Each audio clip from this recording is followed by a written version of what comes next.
আল্লাহর নবী সরওয়ারে কায়নাত সাল্লাল্লাহু আলাইহি ওয়াসাল্লাম সেদিন বলেছিলেন, ওমর তুমি যে কথা বলেছো অন্যায় করো নাই, ঠিক বলেছো। তারা যত কষ্ট আমাদেরকে দিয়েছে, আমার বিরুদ্ধে যুদ্ধ করতে এসেছে, বন্দী যদি না হতো আমাকে তারা হত্যা করত, কিন্তু বন্দী হওয়ার কারণে এখন তাদের প্রতি তো আমাদের মায়া হয়। ওমর তুমি ঠিক বলেছো তাদের হত্যা করার কথা, কিন্তু আমার আবু বকরের কথা বেশি পছন্দ হলো। আমার আবু বকর বলেছে কিছু মুক্তিপণ নিয়ে ছেড়ে দিতাম, আমি আমার সিদ্দিক আকবরের কথাটা নিয়ে নিলাম। হয়তো এদের মধ্যে কেউ না কেউ ইসলামের ভালোবাসায় কলমা পড়ে মুসলমান হয়ে আমি নবীর সাথে জান্নাতে যাবে। এই কথা বলার পরে আল্লাহ রাসূল সাল্লাল্লাহু আলাইহি ওয়াসাল্লাম বললেন, এ ওমর তুমি আমার চাচাকে নিয়ে আসো, দেখি আমার চাচা কি দিতে পারে। কিছু নিয়ে ক্ষতিপূরণ নিয়ে জরিমানা নিয়ে তাকে ছেড়ে দেব। চাচাকে আনলেন, বললেন চাচা আপনি আমার চাচা, আমার বিরুদ্ধে আবু জেহেলের কারণে আপনি যুদ্ধে আসছেন আমি জানি, আপনি নিজে ইচ্ছা করে আসেন নাই। আবু জেহেলে বলছে আপনি বাতিজার দিকে টানতেছেন এই জন্য যুদ্ধে যান না, মুখ রক্ষা করার জন্য আপনি এসেছেন আমি জানি, কিন্তু চাচারে আমি কিন্তু আপনাদের মতো না, আমি হলাম রাহমাতুল লিল আলামিন, এই কারণে কিছু দিলে আমি আপনাকে মুক্তি দিয়ে দেব। মুসলমান হবেন নাকি না হবেন এটা আপনার ব্যাপার। হযরত আব্বাস রাদিয়াল্লাহু তাআলা বলেন, ও বাতিজা শোনো, আমার তো জমা জাতি কিছুই নাই।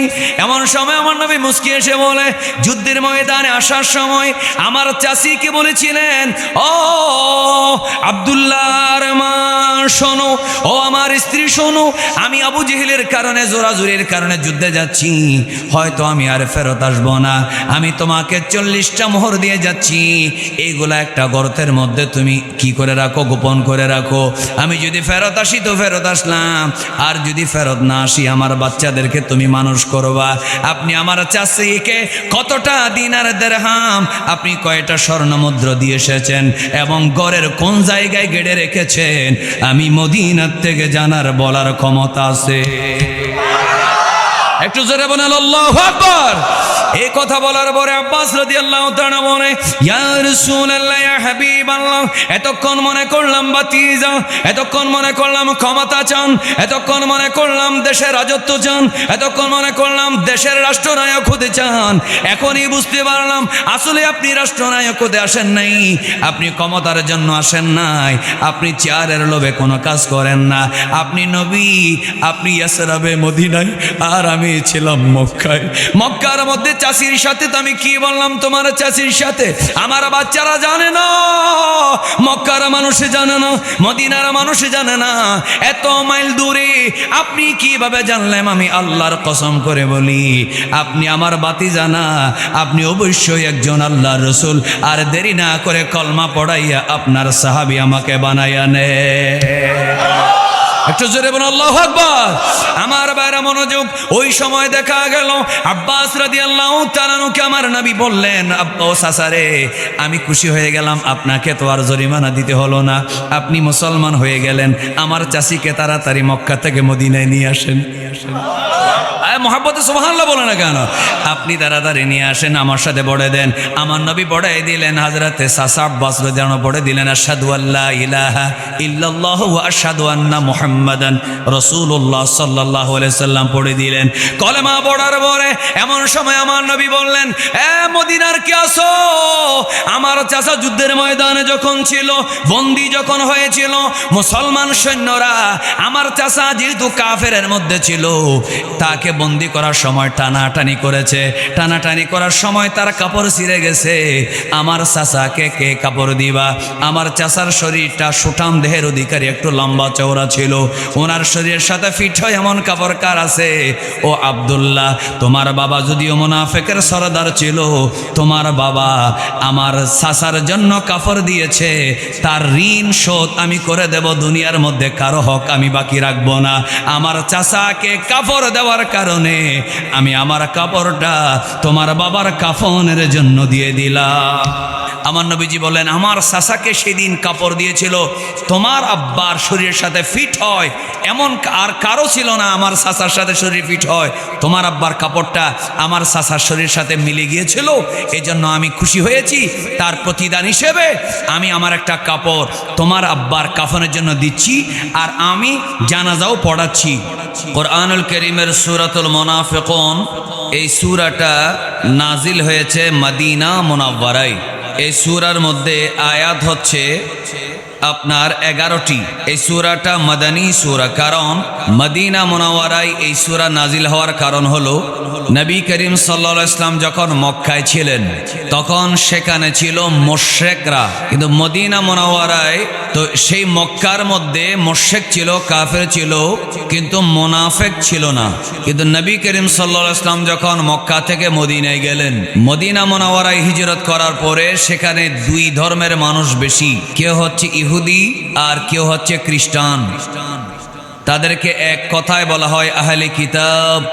এই আহলে কিতাবদের মধ্যে ইহুদি এবং খ্রিস্টানদের কিছু মানুষ নবী করিম সাল্লাল্লাহু আলাইহি ওয়াসাল্লামকে দেখে যখন মদিনার মানুষ দলে দলে দলে মুসলমান হয়ে গেল, আমার নবীজি একটি ইসলামী রাষ্ট্র গঠন করলেন। নবীজি একটা সংবিধান বানালেন, সংবিধানের নাম মিসাকুল মদিনা। যেহেতু ইসলাম প্রতিষ্ঠা হয়ে গেল, এখন মক্কার কাফেরদের মতো সরাসরি বিরোধিতা করার সুযোগ নাই। যেহেতু বিরোধিতা করার সুযোগ নাই সরাসরি, মদিনায় থাকতে হলে, মদিনায় বাস করতে হলে ইসলামের নবীর অধীনে থাকতে হবে, তার আনুগত্য পোষণ করতে হবে, তার কথা মানতে হবে, ওনার কথায় চলতে হবে। এখন ইহুদি খ্রিস্টানদের মধ্যে কয়েকটা মানুষ ছিল যাদের একটা ছোটকাল থেকে একটা পরিকল্পনা ছিল, প্ল্যান। আমরা যখন বড় হব, বয়স যখন বাড়বে, ধীরে ধীরে আমাদের যখন একটু অভিজ্ঞতা হবে, আমরা মদিনার বড় নেতা হব। নেতা হওয়ার পরে মদিনার দেশ চালাবো, গোত্র চালাবো। কিন্তু সবাই একবার বলুন, যেই দেশে নবী থাকে সেখানে কি পৃথিবীর আর কারো নেতাগিরি চলে? তো যেহেতু নবী যেখানে থাকে আর নেতাগিরি চলে না, তো যারা ছোটকাল থেকে কিশোর হলো, কিশোর থেকে যুবক হলো, যুবক থেকে প্রাপ্তবয়স্ক হলো, মনে মনে বড় আশা ছিল একটু মদিনার ক্ষমতাবান হব, রাজা হব, বাদশা হব, গোত্রের সর্দার হব, আমির হব। কিন্তু নবী আসার পরে কারো কথা চলে না। এখন চিন্তা করলো, এখন পথ দুইটা। একটা হচ্ছে মদিনা থেকে বের হয়ে অন্য কোনো জায়গায় গিয়ে ঘর বাড়ি বানানো, সেখানে নেতা হওয়ার চেষ্টা করা, আর না হয় বাইরে মুসলমানের বেশ ধারণ করে ইসলামের ভিতরে ঢুকে বাইয়ে বাইয়ে মারামারি লাগানো। এই সুযোগে মুসলমানদের মধ্যে যখন অনৈক্য, ফিতনা, খুনাখুনি হবে, আস্তে করে যে কোনো একটা বিশৃঙ্খলার মধ্যে ইসলামের নবীকে শেষ করে দিয়ে তারপরে নেতা হওয়া। চিৎকার করে বলবেন না নাউজুবিল্লাহ? এখন চিন্তা করলো, আমরা দেখি মুসলমান হয়ে ভিতরে ঢুকে ঝামেলা করতে পারি কিনা। কারণ মনে রাখবেন, শত্রু যখন দূরের থেকে কিছু করতে পারে না, তখন আপন সাজে। ঠিক কিনা বলেন না? তখন এই যে সমস্ত নেতা কেতা মদিনা শরীফে ক্ষমতায় আসার প্ল্যান ছিল, তাদের মধ্যে একজনের নাম আব্দুল্লাহ ইবনে উবাই ইবনে সুলুল। সবাই একবার জোরে বলেন নাউজুবিল্লাহ। এবার বলে লানাতুল্লাহ। কারণ তাকে লানত করা কি আছে? জায়েজ আছে। আমার নবীকে সে অনেক কষ্ট দিয়েছে। সে দেখি একদিন হঠাৎ করে এসে আমার প্রিয় নবী সাল্লাল্লাহু আলাইহি সাল্লামকে বলতেছেন, ইয়া রাসূলুল্লাহ, আমি ইহুদিদের একজন বড় লিডার, আপনি না আসলে তো আমি কিছুদিনের মধ্যে এখানে নেতা হইতাম। তা আপনি যেহেতু এসে গেছেন, আমার সব নেতাগিরি শেষ, আমি মুসলমান হয়ে গেছি।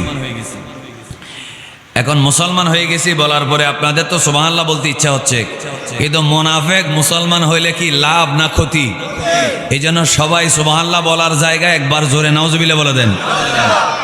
তো মুসলমান যখন হয়ে গেল, কিন্তু মনে রাখবেন, অন্তরার ভিতরার বাহির যদি মিল না থাকে, যে কোনো সময় ধরা পড়ার সম্ভাবনা আছে না নেই? কথা বলেন, আছে না নেই?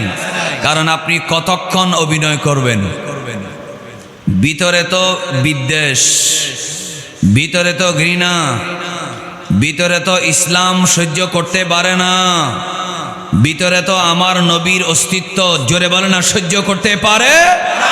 এই জন্য কতক্ষণ অন্তরের ভিতরের বিদ্বেষ চাপায় রাখবে? মাঝে মধ্যে বের হয়ে যেত। কথা বোঝা গেছে? মাঝে মধ্যে বের হয়ে যেত। তো এখন আমরা সরাসরি একটা হাদিস দেখি, 3313 নম্বর হাদিস, 3313 নম্বর হাদিস। এই হাদিসটা আছে সুনানে আত-তিরমিজি শরীফের মধ্যে।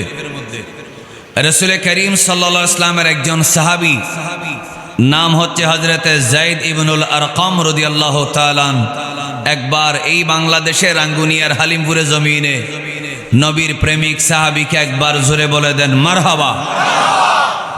তো যায়েদ ইবনুল আরকাম রাদিয়াল্লাহু তাআলা বলছেন, আমি মাঝে মধ্যে একটু একটু আরবি ইবারত পড়ব, বাংলা বেশি বলবো, কারণ রাত যেহেতু বেশি হয়ে গেছে 6টা আয়াতের অনুবাদ এবং তাফসির বলার চেষ্টা করব। আরেকবার বলেন ইনশাআল্লাহ। তো নবী করিম সাল্লাল্লাহু আলাইহি ওয়াসাল্লামের সাহাবী বলেন, গাযাউনা মা রাসূলিল্লাহি, বলেন না সাল্লাল্লাহু আলাইহি ওয়াসাল্লাম। হযরত যায়েদ ইবনুল আরকাম রাদিয়াল্লাহু তাআলা বলেন, আমরা এক জিহাদের মধ্যে রাসূলুল্লাহ সাল্লাল্লাহু আলাইহি ওয়াসাল্লামের সাথে জিহাদের মধ্যে ছিলাম। মা'না উনাসুম মিনাল আরব, আমরা যখন যুদ্ধের ময়দানে গেলাম, আমাদের মধ্যে আরবের বেদুইন মানে আরবের মধ্যে যারা মরুভূমির মধ্যে ওট লালন পালন করত, ওট লালন পালন করে ওট চড়াইতো, এদের সাথে শহরের সাথে তেমন যোগাযোগ ছিল না। রাসূল করিম সাল্লাল্লাহু আলাইহি ওয়াসাল্লামের এলেমের মজলিসে বসা, মসজিদের মধ্যে বসে আমার নবীর নূরানি তাকরীর শোনা, আমার নবীর থেকে আদবের প্রশিক্ষণ নেওয়া, ঈমানের প্রশিক্ষণ নেওয়া, এলেমের প্রশিক্ষণ নেওয়ার তেমন তাদের কোনো ধারণা ছিল না। গ্রামে গঞ্জি মরুভূমি দূর চড়াইতো এমন আরব, এই ধরনের মানুষ। হযরতে যায়েদ ইবনে আরকাম রাদিয়াল্লাহু তাআলা বলেন, আমাদের সাথে জিহাদের ময়দানে গেল, আর জিহাদের ময়দানে আমরা একটা ঝর্ণার কাছে গেলাম, একটা কুয়ার কাছে গেলাম, যেখানে মাটির নিচ থেকে পানি বের হয়।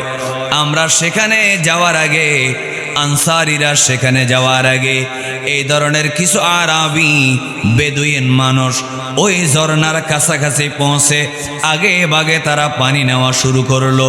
একটু জোরে জোরে বলি সুবহানাল্লাহ। মনোযোগ, সবার মনোযোগ আছে, একটা শব্দ যেন মিস না হয়। আমি যুবকদেরকে বলবো, অনুরোধ করব আর কি, আপনারা আমার প্রতিটা শব্দ খেয়াল করবেন, কারণ এই যুগে ঈমান বাঁচানো কঠিন, ঠিক কিনা বলে না? এই যুগে ঈমান বাঁচানো কি? ঈমান ঠিক রাখার জন্য আমাদের দেশে অনেক আছে না, তাফসীর মাহফিল হয় কি হয় না?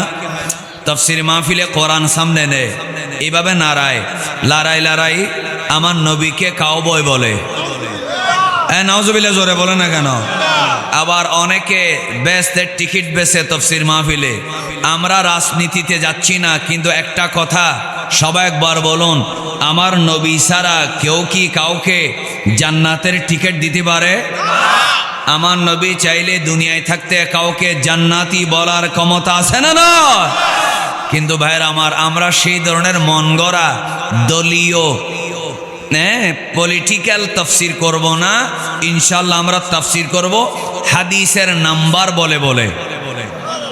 বলেন না ইনশাআল্লাহ? আরেকবার বলেন না ইনশাআল্লাহ? সুতরাং আমাদের এখানে গাল গল্প বলার কোনো সুযোগ, কারণ সুন্নিদের তাফসীর হবে ইশকে রাসূলের, আর তাদের তাফসীরে বেয়াদবির গন্ধ পাওয়া যায়, আর সুন্নিদের তাফসীরে হাদিসে প্রতিটি লাইনে লাইনে নবীর প্রেমের খুশবু পাওয়া যায়। জোরে বলেন ঠিক না? এ কারণে মনোযোগ। আরবিরা যুদ্ধের ময়দান, যুদ্ধ শেষ, এবার সবার ক্লান্তি লেগেছে, এখন কোথায় পানি আছে সবাই সেদিকে যাচ্ছে। হযরতে যায়েদ বিন আরকাম বলেন, আরবি যারা বেদুইন যারা গ্রামে গঞ্জে থাকে, ওট টোট চড়ায়, তাদের শক্তি বেশি থাকে, এরা জোরে দৌড়াতে পারে, এরা একটু শারীরিকভাবে ফিটনেস ভালো থাকে। আর শহরে যারা থাকে এদের শরীরের ফিটনেস একটু কম থাকে। এই জন্য পানির ঝর্ণা কুয়ার থেকে, যেখান থেকে পানি বের হচ্ছে মাটি থেকে, এই জায়গায় আরবি অশিক্ষিত বেদুইন মানুষগুলা, এরাও কিন্তু নবী করিম সাল্লাল্লাহু আলাইহি ওয়াসাল্লামের সাহাবী। এরা সেখানে গেল, আগে ভাগে কুয়ার চতুর্দিকে ওদিকে দখল করে পানি নেওয়া শুরু করে দিল। তো পানি নেওয়ার সময় কিছুক্ষণ পানি কয়েকজনে মিলে নিল, এরপরে দেখা গেল হঠাৎ করে বড় বড় পাথর নিয়ে ওই কুয়ার পারে এবং কিছু চামড়ার তৈরি কিছু তোষকের মতো আছে সেগুলা দিয়ে কুয়ার বাইরের মুখটা ঢেকে দিল। তখন অন্যান্যরা বলল, আনসারি যারা আছে তারা বলতেছে, এটা কি করলা? এই কুয়ার পানি ঝর্ণা তোমরা যেমন খেয়েছো, আমরা যারা আনসারি নবীর সাহাবী আমাদের সবারও তো অধিকার আছে, আমরাও একটু পানি খেতে চাই। কেন ডাকনা ঢেকে দিলা? কেন পাথর দিয়ে এই পানিটা বন্ধ করে দিলা? বলা না, আমরা যেহেতু আগে দখল করছি, আমাদের কিছু ভাই পিছনে পড়ে আছে, এরা আসবে, এরা পানি খাবে, এরপরে তোমরা খাবা। আচ্ছা, এটা কি মেনে নেওয়া যায়? কথা মানে মেনে নেওয়া যায়? যে আগে আসছে তোমরা আগে আসছো, এটা তো গ্রুপিং বলতে কিছু নেই। তোমরা আরবিরা আসছো, এরপরে পিছনে যারা আছে তারা খাবে না, তোমরা আগে দখল করছো, ঢাকনা দিয়ে রাখবা, পরে দূরে যারা আছে তারা আসবে, তারপরে খাবে, তারপরে আমাদেরকে দিবা। এটার মধ্যে বিশৃঙ্খলা হওয়ার সম্ভাবনা আছে না নেই? তখন আনসারি এক সাহাবী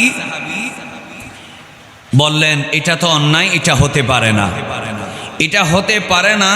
বলার সাথে সাথে তখন দুই দলের মধ্যে আনসারি সাহাবী আর আরবিদের মধ্যে একটু বাকবিতণ্ডা হলো। কথা কি বোঝা যায়? বাকবিতণ্ডা যখন হলো, হঠাৎ করে এক আরবি, ওই যে বললাম না এরা মাঠে ময়দানে থাকে কিন্তু মানুষ খারাপ না, এখনো প্রশিক্ষণ পাই নাই। কথা কি বোঝা গেছে? এখনো কি পাই নাই?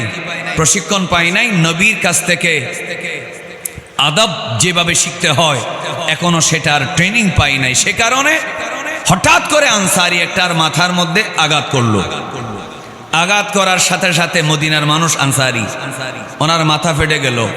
তো লোকটা মদিনার ওই যে বললাম না কিছুক্ষণ আগে আব্দুল্লাহ ইবনে উবাই ইবনে সুলুলের কাছে গেল। কারণ আপনাদেরকে বলেছি কিছুক্ষণ আগেই, আব্দুল্লাহ ইবনে উবাই ইবনে সুলুল ছিল মদিনার আগে সর্দার, ঠিক কিনা বলেন না? এই জন্য সর্দারের কাছে গেছে। কারণ ওই আনসারি তো জানে না এইটা বাইরে মুসলমান হইছে, ভিতরে মুনাফিক, ঠিক কিনা বলে না? এটাই জন্য স্বাভাবিকভাবে একটুখানি উনি না বুঝে বললেন, আব্দুল্লাহ ইবনে উবাই ইবনে সুলুলের কাছে বিচার দিলেন। বিচার দিয়ে বলেন, দেখো আরবিরা আমাদেরকে পানি নিতে দেয় না। তো আব্দুল্লাহ ইবনে উবাই ইবনে সুলুল আসলো, এসে তারপরে হঠাৎ করে কি বলল জানেন? লা তুনফিকু আলা মান ইনদি রাসূলিল্লাহি হাত্তা ইয়ানফাদ্দু। আব্দুল্লাহ ইবনে উবাই ইবনে সুলুল কত বড় মুনাফিক দেখেন। সে বলতেছে, এই আরবি যারা আমাদেরকে পানি নিতে দিচ্ছে না, পানি নেওয়ার সময় বাধা দিচ্ছে, তো বকাবকি করলে তাদের সাথে করতে পারত, যেহেতু একজনের মাথায় আঘাত করেছে। কিন্তু সেই বকাবকি না করে এক উসিলায় দেখেন মুনাফিকই বের হয়ে যাচ্ছে। বলতেছে, তোমরা এখন থেকে মদিনার লোকেরা নবীর কাছে কোনো টাকা পয়সা দিবে না। আপনারা নাউজুবিল্লাহ জোরে বলেন না কেন? আরো জোরে বলেন না, আরো জোরে। নবীর কাছে তোমরা কোনো টাকা পয়সা দিবে না। কি বলতেছেন? লা তুনফিকু আলা মান ইনদা রাসূলিল্লাহি। কেন দিবা না? আমরা মদিনার মানুষরা টাকা দিই, ওনাদেরকে খাবার দিই, আর রাসূলুল্লাহ সাল্লাল্লাহু আলাইহি ওয়াসাল্লাম এই আরবি আরবের বেদুইনদেরকে খাওয়ায়, এখন তারাই আমাদেরকে মারতেছে। সুতরাং এদেরকে কোনো টাকা পয়সা দিয়ে সাহায্য করা যাবে না। যতক্ষণ এরা থাকবে খাবারও দিবা না নবীকে, এরা চলে গেলে দিবা। যদি এইভাবে একদিন, দুই দিন, তিন দিন খেতে না পারে, এরা খাবার না পেয়ে এখান থেকে নবীকে ছেড়ে চলে যাবে। একটু জোরে বলেন না নাউজুবিল্লাহ। আচ্ছা, আপনারা যারা মাহফিলে বসেছেন, ওয়াহাবিরা অনেক সময় বলে বিরিয়ানি বন্ধ করে দিলে সুন্নিরা মাহফিলে আসবে না। আপনারা বলেন তো এই কথা কি সত্য নাকি মিথ্যা? সবাই বলে নাই, সবার মুখ থেকে বের হয় না, ইমানি দুর্বলতা মনে হয় আছে। আওয়াজ করে বলেন, বিরিয়ানি বন্ধ হয়ে গেলে কি মাহফিলে আপনারা আসবেন না? কথা বলেন, আসবেন না? কারণ আমি এই তো গতকাল মহেশখালী, উনি বেশি যায়, সেকান্দর সাহেব, আল কাদির সাহেব, এর আগের দিন চকরিয়া, এক একটা বিস্কিটও দেয় না। মহেশখালীতে দিছে, কিন্তু এর আগের দিন চকরিয়া একটা বিস্কিট একটা জিলাপিও দেয় নাই। সবাই রাতের 1টা পর্যন্ত মাহফিল শুনতেছে, আরো 12টা পর্যন্ত। বলতেছে হুজুর আরো কিছুক্ষণ করলে বেশি ভালো লাগতো। তো আমরা নিজেকে পাক্কা সুন্নি মনে করি আর এদেরকে মনে করি বাতিল। ভাইরে আমার, এই যে আমরা খাবার দাবারের প্রচলন করে অভ্যাস খারাপ করে ফেলেছি। আওয়াজ করে বলুন, আমরা কি মাহফিল এসেছি খাবারের জন্য না রসুলের জন্য? তো যারা যারা রসুলের জন্য মাহফিল এসেছেন একবার প্রাণ খুলে জোরে বলেন তো ইয়া রাসূল আল্লাহ। আরো জোরে। আমার বাইরে মনোযোগ। আব্দুল্লাহ ইবনে উবাই ইবনে সুলুল হঠাৎ করে বলল, লা তুনফিকু আলা মান ইনদা রাসূলিল্লাহি হাত্তা ইয়াফাদ্দু। আল্লাহর নবীর কাছে যারা বসে থাকে এই ধরনের সবাই তো খারাপ নয়, সবাই তো মারামারি করে না, সবাই তো তাদের সাথে ঝগড়া করে নেই। হয়তো একজনে বা দুইজনে একটুখানি ভুল করে ফেললো, হয়তো তারা পানি খেতে দিল না, হঠাৎ করে তার ভিতরে যে রাগ ছিল, আমার নবীর প্রতি তার যে ঘৃণা ছিল, আমার নবীর প্রতি যে হিংসা ছিল, ভিতরে আর বেশি দিন চাপায় রাখতে পারে নাই।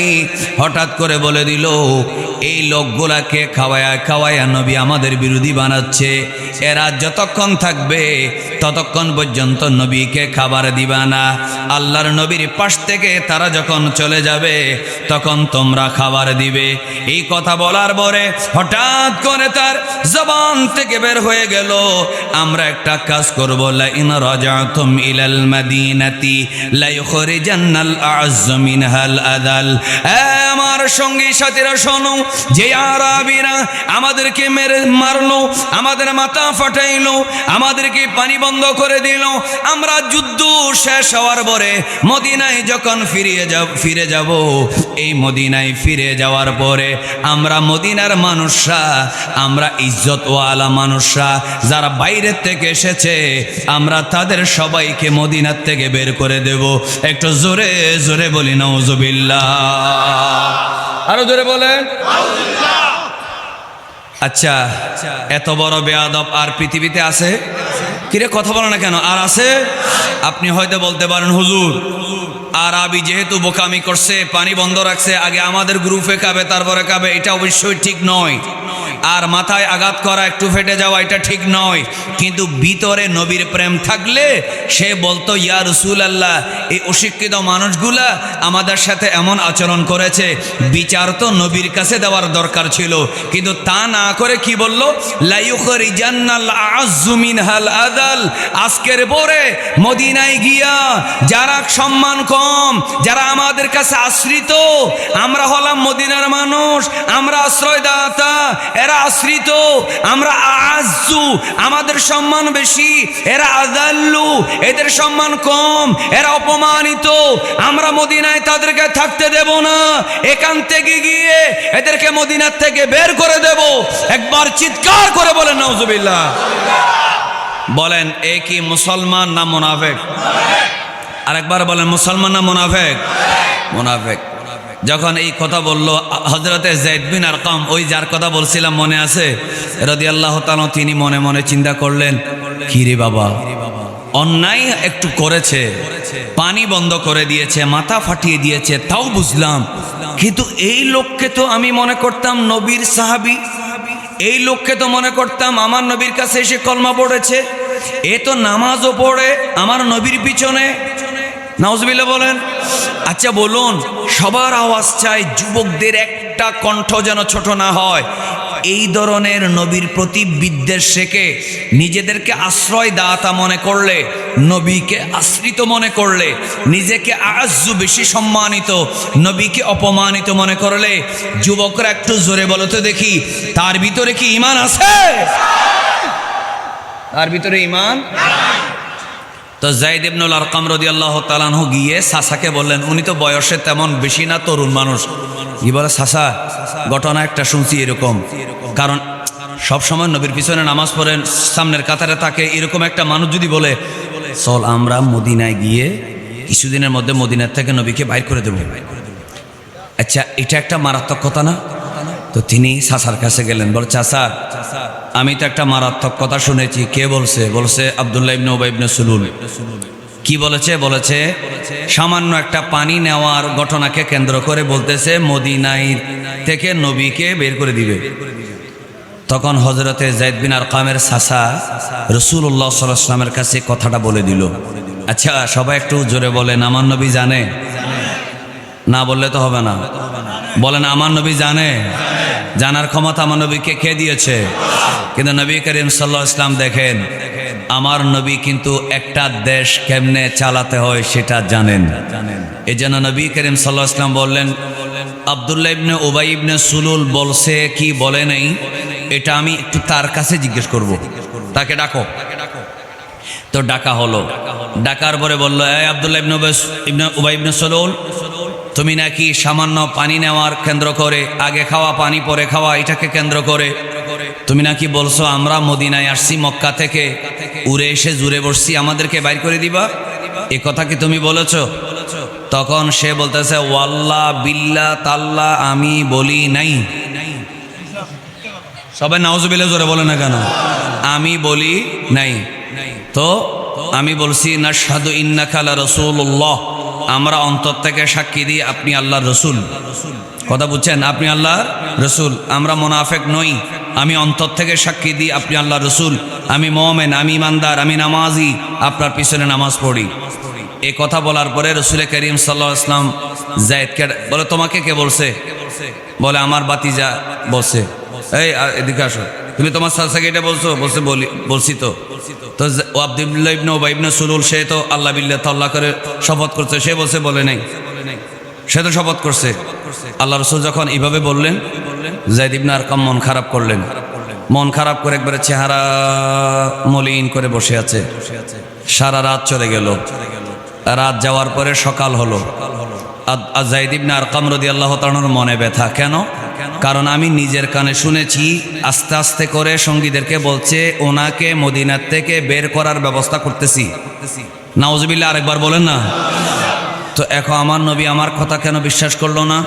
আসলে বিশ্বাস করে নাই তা না, ওয়ামা ইয়ানতিকু আনিল হাওয়া, আমার নবী নিজের থেকে কিছু করে না, প্রত্যেকটা কথা কাজ মুভমেন্ট আল্লাহ থেকে পরামর্শ নিয়েই করে। একটু মহব্বতে বলবেন না সুবহানাল্লাহ। তখন রাসূল করিম সাল্লাল্লাহু আলাইহি ওয়াসাল্লাম সারা রাত ওই যায়েদ ইবনে আরকাম খুব মন খারাপ করে থাকলেন। সকাল যখন হলো, হযরতে রাসূল করিম সাল্লাল্লাহু আলাইহি ওয়াসাল্লাম যায়েদ বিন আরকামকে ডাকলেন। ডাকার পরে কাছে ডেকে এভাবে কান মলে দিলেন। সুবহানাল্লাহ বলেন। কি মলে দিলেন? আপনারা কি আমার কথায় মনোযোগ আছে? আমি হাদিসের এবারটা বললে আপনারা বুঝতে পারবেন। নবী সাহাবীর কান মলে দিলে সাহাবী কত খুশি হয়। মাস্টারে যখন হুজুরে টিচারে যখন একটা ছাত্রকে বড় জোর প্রাইমারিতে 9-10 ছাত্রকে যদি কান টেনে দেয় সবার সামনে, সে বলবে আমি 9-10 উঠছি, আমাকে হুজুরে স্যারে কান টানি দিছে, তার কি ইজ্জতে আঘাত লাগে, ইগুতে আঘাত হয়। কলেজ ইউনিভার্সিটির কারো কান যদি ধরে, উল্টা ওই স্যারের কান খাটি দেওয়ার সম্ভাবনা আছে না নেই? কথা বলেন, আছে না নেই? কিন্তু ভাইয়ের আমার, আদব শিখবেন নবীর সাহাবীদের থেকে। যদিও পৃথিবীর কোন শিক্ষকের সাথে আওয়াজ করে বলেন আমার নবীর তুলনা হতে পারে, তারপরও শিখবেন শিক্ষককে কিভাবে সম্মান করতে হয়, এটা নবীর সাহাবীদের থেকে। একটু জোরে বলেন মারহাবা। আমার ভাইয়েরা মনোযোগ। হযরতি যায়েদ ইবনে আরকাম রাদিয়াল্লাহু তাআলা বলেন, ফারাকা উযনি ওয়া দাইকা ফি ওয়াজহি, আল্লাহর নবী সকালবেলা আমাকে দেখার পরে ফাদাহিকা ফি ওয়াজহি, আমার দিকে দেখে আল্লাহর নবী একটু মুস্কি হাসলেন। যদিও আমার মনে হয়েছে কালকে আমার নবী আমার কথা বিশ্বাস করে নাই, আব্দুল্লাহ ইবনে উবাই ইবনে সুলুলের কথা বিশ্বাস করলেন। কিন্তু সকালবেলা আমার দিকে তাকিয়ে আমার নবী যখন মুস্কি হাসলেন, ফারাকা উযনি, আমার কান যখন টেনে দিলেন, তখন তিনি বললেন, ফামা কানা ইয়াসুরুনি আন্নালি বিহাল খুলদা ফিদ দুনিয়া। আমার বাইরা মনোযোগ। যায়েদ ইবনে আরকাম বলে, এ দুনিয়ার মানুষ শোনো, এই দুনিয়ায় কিয়ামত পর্যন্ত বাঁচবো, এই কথা বললে যত খুশি হতাম না, তার চাইতে আমার নবী কান টেনে দেওয়ার পরে আমি তার চাইতে বেশি খুশি হয়ে গেলাম।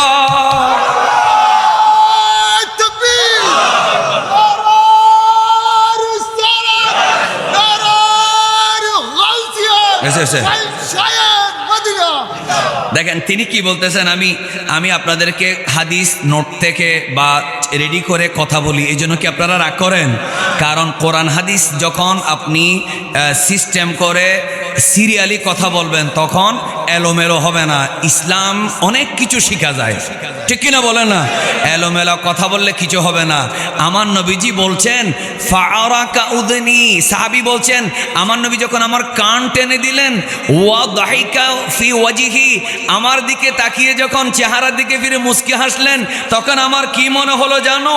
ফামা কানা ইয়াসুরুনি আন্নালি বিহাল খুলদা ফিদ দুনিয়া, এই দুনিয়ার জমিনে আমি কিয়ামত পর্যন্ত বাঁচবো, এই কথা বললে আমি যতটুকু খুশি না হতাম আমি তার চেয়ে বেশি খুশি হলাম।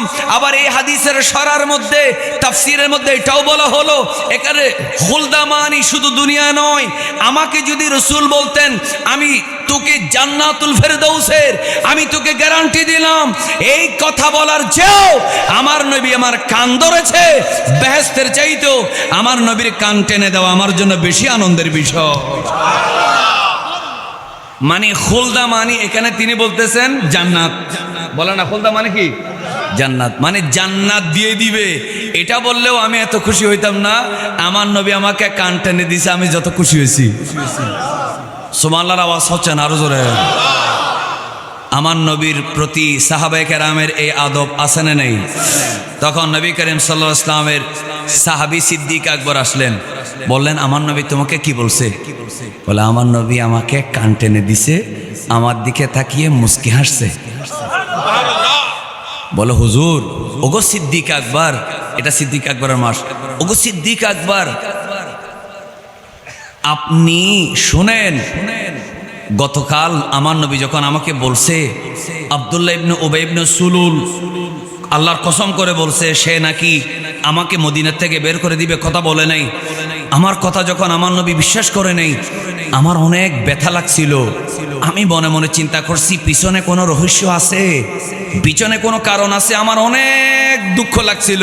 কিন্তু ওগো সিদ্দিক আকবর, আজকে আমার নবী যখন আমাকে কান টেনে দিয়েছে আমার সব মনের ব্যথা দূর হয়ে গেছে। এই কথা বলার পরে সিদ্দিক আকবর চলে গেলেন। এরপরে ফারুক আজম আসলেন।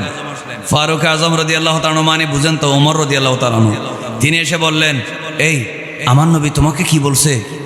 বলে যে আমার নবী আমাকে কান টেনে দিছে, আমার দিকে তাকিয়ে হাসছে।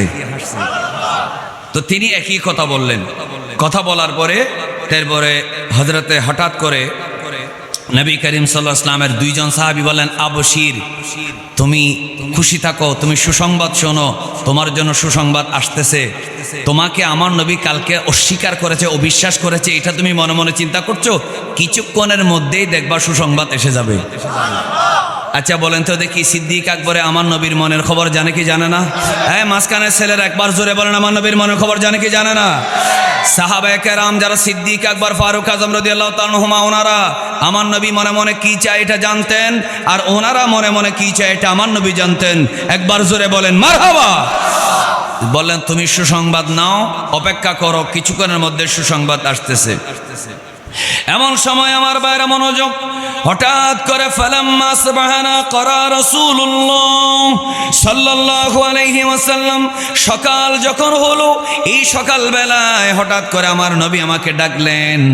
ডাকার পরে বললেন আল্লাহ নবী সাল্লাল্লাহু আলাইহি ওয়াসাল্লাম আমাকে ডাকলেন। ডাকার পরে বললেন ও যায়েদ ইবনুল আরকাম, কালকে আব্দুল্লাহ ইবনে উবাই ইবনে সুলুল, যদিও সে মদিনার একজন সরদার, মদিনার গোত্র প্রধান, মদিনার মানুষের নেতৃত্ব সে দেয়, শোনো রে, আমি তোমাকে কালকে বকা দিয়েছিলাম, চুপ থাকার জন্য বলেছিলাম, কিন্তু শোনো আমার যায়েদ ইবনে আরকাম, আমার আল্লাহ তাআলা তোমার কথার সপক্ষে কোরআনের সূরা মুনাফিকুনের আয়াত নাজিল করে দিয়েছে। এরপর আমার বারে যায়েদ ইবনে আরকাম বলেন, কারা রাসূলুল্লাহ সাল্লাল্লাহু আলাইহি ওয়াসাল্লাম সূরাতুল মুনাফিকিন, আল্লাহর নবী এরপরে যায়েদ ইবনে আরকাম এবং সাহাবায়ে কেরামদেরকে সাক্ষী রেখে সূরা মুনাফিকুনটা তিনি তেলাওয়াত করে দিলেন। একবার মুহাব্বতের আওয়াজে কি বলা যাবে না মারহাবা? আরো জোরে বলেন মারহাবা। এবার শোনেন সূরা মুনাফিকুনে কি বলা হলো, আমি 6টা আয়াতের অনুবাদটা বলি, কি শোনার ইচ্ছা আছে? আল্লাহ বলেন, ইদা জাআকাল মুনাফিকুন, মুনাফিকরা যখন আপনার কাছে আসলো, ক্বালু তারা বলল, নাশহাদু ইন্নাকা লা রাসূলুল্লাহ, আমরা সাক্ষী দিলাম নিশ্চয় আপনি আল্লাহর রাসূল, ওয়াল্লাহু আল্লাহ জানেন, ইয়ালামু ওয়াল্লাহু ইয়ালামু আল্লাহ জানেন, ইন্নাকা লা রাসূলুহু নিশ্চয় আপনি আল্লাহর রাসূল, ওয়াল্লাহু ইয়াশহাদু ইন্নাল মুনাফিকিনা লাকাযিবুন, আর আল্লাহ সাক্ষী দিচ্ছে নিশ্চয় মুনাফিকরা মিথ্যাবাদী। জোরে বলেন নাউজুবিল্লাহ। সবাই বলুন, মুনাফিকরা সত্যবাদী না মিথ্যাবাদী? আরো জোরে বলেন। আমি গত হযরতে আওলাদ রাসূল আল্লামা সৈয়দ আহমদ শাহ সিকুটি রহমতুল্লাহ আলাইহির ওরসের মাহফিলে, আব্দুল খালেক ছিল কিনা জানি না, আমি জামিয়ার ময়দানে তাকরীর করেছিলাম মাগরিবের পরে। জামিয়ার ময়দানে হাজার হাজার মানুষ, অন্তত 10-20 হাজার মানুষ এখানে ছিল। এখানে ওরা কি বুঝলাম না, এখানে তো অনেক আলেম আছে, আমাদের উস্তাদরাও আছে। আমাকে প্রায় 40 মিনিটের কাছাকাছি আলোচনা করার সুযোগ দিয়েছে জামিয়ার মাঠে। সেদিন আমি একটা কথা বলেছি সেখানে, আয়াতুল মুনাফিকে সালাস, মুনাফিকের আলামত 3টা। কথা বলতে হবে, মুনাফিকের আলামত কয়টা? ইদা হাদ্দাসা কাযাবা, যখন কথা বলে মিথ্যা বলে। আমার আল্লাহ কোরআনে বলছেন, ক্বালু নাশহাদু ইন্নাকা লা রাসূলুল্লাহ, মুনাফিকরা বলল আল্লাহ নিশ্চয় আপনি আল্লাহ রসুল, ওয়াল্লাহু ইয়ালামু ইন্নাকা লা রাসূলুহু, আল্লাহ জানেন তিনি আল্লাহ রসুল, ওয়াল্লাহু ইয়াশহাদু ইন্নাল মুনাফিকিনা লাকাযিবুন, আল্লাহ সাক্ষী দিচ্ছে মুনাফিকরা মিথ্যাবাদী। এই আয়াতের তাফসিরে কুরতুবী ওয়ালা আরো বিভিন্ন তাফসির ওয়ালারা বলতেছেন মুনাফিকের আলামত 3টা। নাম্বার 1, ইদা হাদ্দাসা কাযাবা, যখন কথা বলে মিথ্যা বলে, ওয়া ইদা তুমিনা খানা, যখন আমানত রাখা হয় তার কাছে সে খেয়ানত করে, ওয়া ইদা ওয়াদা আখলাফা, যখন ওয়াদা করে খেলাফ করে, কথা বললে মিথ্যা বলে। এজন্য আমার ভাইয়েরা, আমরা কিছুদিন আগে দেখেছি, কয়েক মাস আগে একজন সাদা দাড়িওয়ালা মোটামুটি শয়তান বললেও চলে, সে বলতেছে জামিয়া আহমদিয়া সুন্নিয়া আলিয়ার ভিতরে নাকি সেনাবাহিনী নাকি অস্ত্র পাইছে। আপনারা যারা বিভিন্ন দরবারের মানুষ আছেন, আওয়াজ করে বলুন, আমার হুজুর কাবলার মুরিদ হন বা না হন, আপনি যদি মুসলমান হন, আপনারা কি এই কথা কখনো বিশ্বাস করবেন? জোরে বলে বিশ্বাস করবেন? জামিয়া কি অস্ত্রের ট্রেনিং দেওয়া হয় নাকি এশকের? জোরে বলে কিসের? এশকের ট্রেনিং দেওয়া হয়, ইলমের ট্রেনিং দেওয়া হয়, হাদিসের ফিকহের ট্রেনিং দেওয়া হয়, শরীয়ত ও তরিকতের ট্রেনিং দেওয়া হয়। সাদা দাড়ি রেখে এত লম্বা সাদা টুপি দিয়ে এক নেতা বলল জামিয়াতে সেনাবাহিনী অস্ত্র পেয়েছে, আবার পরের দিন সরি বলল। এজন্য আমি সেখানে স্পষ্ট জামিয়ার ময়দানে বলেছি, একই কথা আপনাদেরকে বলছি, 24 ঘন্টার মধ্যে সরি বলল, কিন্তু কেন জেনে শুনে ইচ্ছা করে বানাই এই মিথ্যা কথা বলল? আমার ভাইরা, দাড়ি সাদা হোক বা কালো হোক, টুপি সাদা হোক বা কালো হোক, জেনে শুনে ইচ্ছা করে যারা মিথ্যা কথা বলে, আওয়াজ করে বলেন এরা মুসলমান না মুনাফিক? এদের সাথে সুন্নিদের ইসলামের কোনো সম্পর্ক থাকতে পারে? এটা কি রাজনৈতিক কথা বললাম নাকি ইমানের কথা? কথা বল না, কিসের কথা? ওই সাদা দাড়িওয়ালাকে চিনেন তো? বলেন না কি নাম? আপনারা বলেন, অসুবিধা নেই, নাম ধরেন, অসুবিধা নেই, আমি ধরতেছি, আপনারা বলেন না কি চৌধুরী। তো শোনেন, একটা কথা আপনাদেরকে বলি, তফসিরের আলোচনায় করব, রাজনৈতিক আলোচনা করতেছি না, মুনাফিকের আলামত বলছি। আচ্ছা বলুন, ওয়াহাবিরাও জানে, বাংলাদেশের যদি 100 জন ওয়াহাবির থেকে সাক্ষাৎকার নেন, 100 জনে বলবে জামিয়াতে কোনো জঙ্গি নাই। বলে না কোনো জঙ্গি? হ্যাঁ, এরা আমাদেরকে বন্ড বলে, ওয়াহাবি বলে, বিভিন্ন কিছু বলে, গালিগালাজ করে, ঠিক আছে, কিন্তু ওরা জঙ্গি না। 100 জন জামাতকে জিজ্ঞেস করলে তারাও বলবে জামিয়াতে কোনো জঙ্গি, কথা বলেন কোনো জঙ্গি। 100 জন হিন্দুকে জিজ্ঞেস করলেন, সে বলবে এখানে কোনো জঙ্গি।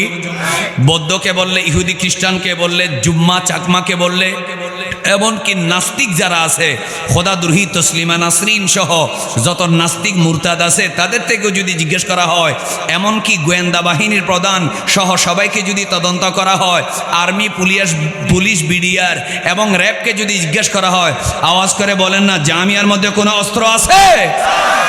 সবাই বলবে জামিয়াতে কোনো অস্ত্র, সেখানে কোনো জঙ্গি নাই। তো এটা জানার পরেও যে ইসলামী দলের নেতা বলল জামিয়ার ভিতরে অস্ত্র পাওয়া গেছে, প্রমাণ হয়ে গেল এরা দল শুদ্ধ মুনাফিক। একটু জোরে বলেন না দল শুদ্ধ, আরেকবার বলেন দল শুদ্ধ। কারণ সে তো জানে আমি এটা কথা বলতেছি, এটা রেকর্ড হচ্ছে, এটা আমি ইন্টারনেটে ছেড়ে দিচ্ছি, এটা সবাই আমাকে মৃত্যুক আমি এটা বুঝতে পারবে, কিন্তু বুঝতে পারবে জানার পরেও সে এটা ইন্টারনেটে ছেড়ে দিয়েছে কেন? মোনাফেকদের সেটা ভিতরে বেশিক্ষণ চাপা রাখা যায়? কথা বলো না কেন? মোনাফিকি বেশিক্ষণ ভিতরে চাপা রাখা যাবে? মোনাফিকি চাপা রাখা যায় না, এটা মাথায় রাখবেন। এই জন্য বলে দিল। তো এই জন্য আল্লাহ তাআলা কোরআনে সূরা মুনাফিকুনের প্রথম আয়াত, কথা বলেন কয় আয়াত? কথা না বলে হবে না, কোন আয়াত? প্রথম আয়াতে বললেন ইন্নাল মুনাফিকিনা লাকাযিবুন, মুনাফিকরা হচ্ছে নিশ্চয় নিশ্চয় মিথ্যাবাদী। বলে না নিশ্চয় নিশ্চয় মুনাফিকরা কি বাদী? মিথ্যাবাদী। এরপরে দ্বিতীয় নম্বর আয়াত দেখেন, আল্লাহ রাব্বুল আলামিন বলেন ইত্তাখাযু আইমানাহুম জুন্নাতান ফাসাদ্দু আন সাবিলিল্লাহ ইন্নাহুম সাআ মা কানু ইয়ামালুন।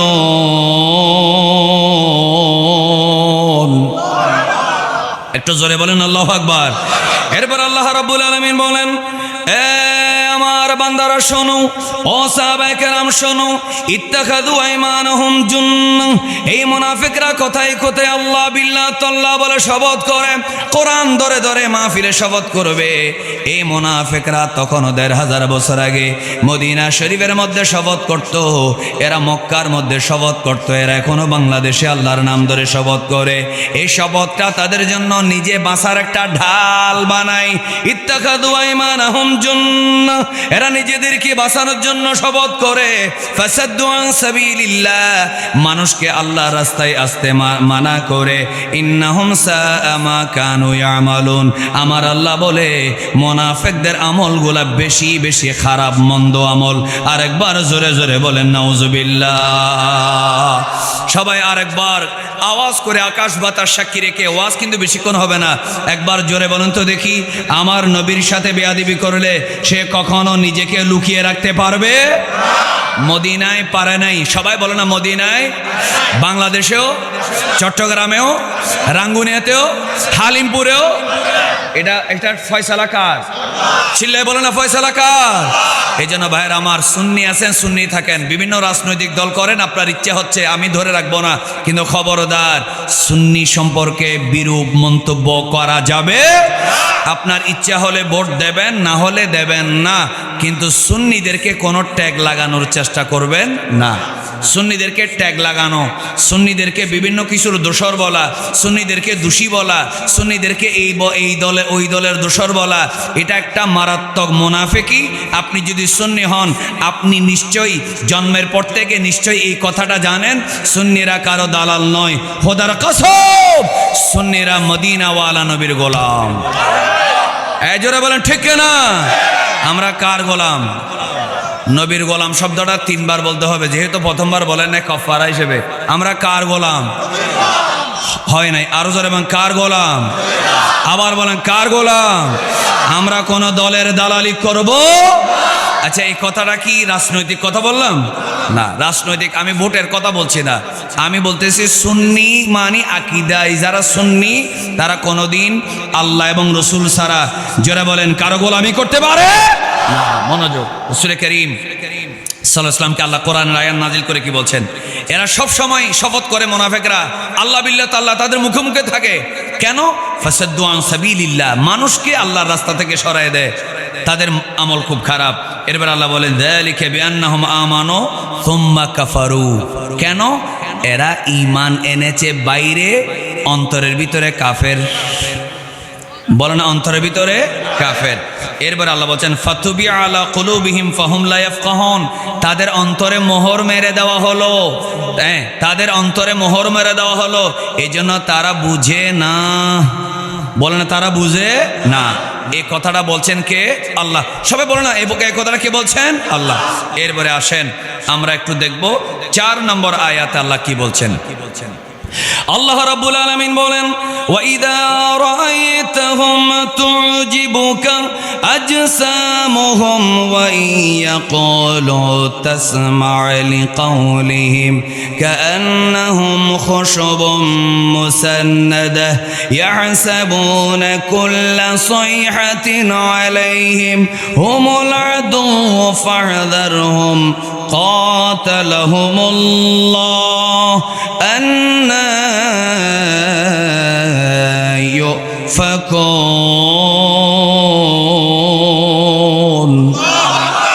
সব একবার জোরে বলেন আল্লাহু আকবার। আচ্ছা, আমি কি আলোচনা শেষ করে দেব?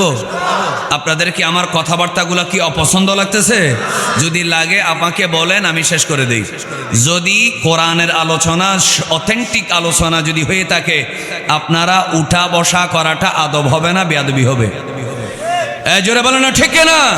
কারণ আমরা আল্লাহ এবং রসুলের সামনে বেয়াদবি করতে চাই না। বলেন আমরা চাই না। হ্যাঁ, বয়স্ক মানুষ অনেকে আছে, প্রয়োজন থাকে, এই জন্য উঠতেছেন। কিন্তু ভাইয়ের আমার, আপনি যেহেতু জামিয়াতে পড়তে পারেন নাই কামিল তাফসীর বিভাগে, অন্তত তাফসীরে কি আছে কিছু যদি আপনার মাহফিলে কিছু শোনেন, তখন আপনি বুঝতে পারবেন ওখানে কি হয়। ঠিক কিনা বলেন? তখন আপনি বুঝতে পারবেন কেন জামিয়াতে মানুষে গরু দেয়, জামিয়াতে কেন মানুষে মানত করে, জামিয়াতে কেন দান বাক্সে লক্ষ লক্ষ টাকা এক একটা উপজেলা থেকে গ্রাম থেকে কেন যায়। এটা বুঝতে পারবেন কখন? যখন আপনি যারা কোরআন হাদিসের আলোচনা করে তাফসীর, তাদের আলোচনাগুলো শুনলেই বুঝবেন। এই জন্য আমি জামিয়ার ময়দানেও বলেছিলাম, জামিয়ার পাবলিসিটি করার জন্য কোনো দালাল রাখার দরকার নেই। জামিয়ার প্রত্যেকটা ছাত্র, প্রত্যেক আলেম যারা বিভিন্ন মাদ্রাসার মুফতি মুহাদ্দিস তাফসীর করে, হাদিস পড়ায় এবং বিভিন্ন মসজিদের খতিব, এরা সবাই এক একজন জামিয়ার বাগানের ফুল। ঠিক কিনা বলেন? বৃক্ষ তোমার নাম কি? বলে না বৃক্ষ তোমার নাম কি? বলে পরিচয়। তখন রাসূল আল্লাহ তাআলা কি বলছেন দেখেন, ওয়াইদা রাআইতাহুম তুজিবুকা আজসামুহুম। আচ্ছা বলুন, আমি আপনাদের কাছে একটা কথা জিজ্ঞেস করি যুবকদের কাছ থেকে, আমাদের দেশে অনেক সুন্দর সুন্দর বক্তা আছে না? কথা বলে না। চেহারা সুন্দর, ভিতরে নবীর বিদ্বেষী। কথা বলতেছে না তো? বাইরে চেহারা কি, কিন্তু ভিতরে নবীর প্রেম। আবার বলে না ভিতরে নবীর প্রেম। এই যে সুন্দর চেহারা দিয়ে, সুন্দর গঠন দিয়ে, সুন্দর দাড়ি দিয়ে, সুন্দর টুপি দিয়ে মাঠে ময়দানে এসে মানুষের ভিতরে বিষ ঢেলে দিবে, এটা আমার আল্লাহ জোরে বলেন জানে কি জানে না? এজন্য আল্লাহ বলছেন ওয়াইদা রাআইতাহুম তুজিবুকা আজসামুহুম। হাবিব, এই মুনাফিকরা কেমন? এই যে আব্দুল্লাহ ইবনে উবাই ইবনে সুলুল ওখানে আপনার বিরুদ্ধে ষড়যন্ত্র করলো, আপনার কাছে এসে বলল আমি কিছু করি নাই, আমি আপনার উম্মত, আপনাকে আমি রসুল মানি। ইয়া রাসূলুল্লাহ, তাদের বাহ্যিক চেহারা দেখে, বাহ্যিক বেশভূষা দেখে আপনি ভুল করবেন না, আমার নবী তো ভুল করে না। এটা আল্লাহ আমার নবীকে বলে মূলত সাহাবীদেরকে শিক্ষা দিয়েছে, আমাদেরকে শিক্ষা দিয়েছে। আর না হয় আমার নবী মুনাফিক চেনে? জোরে বলেন আমার নবী মুনাফিক বলে না কেন? আমার নবী মুনাফিক চিনে, কিন্তু আমাদেরকে আল্লাহ বলতেছেন ওয়াইদা রাআইতাহুম তুজিবুকা আজসামুহুম। হ্যাঁ আমার হাবিব, আপনি যদি তাকে দেখেন তখন আপনার মনে হবে বাহ কি সুন্দর স্মার্ট মানুষ, কি সুন্দর চেহারা, কি সুন্দর দাড়ি, কি সুন্দর চেহারার থেকে কি মনে হচ্ছে নূর বের হয়। আমার নবী বলে না না না, আমার আল্লাহ বলে না ওয়াইয়াকুলু তাসমা লিকাউলিহিম।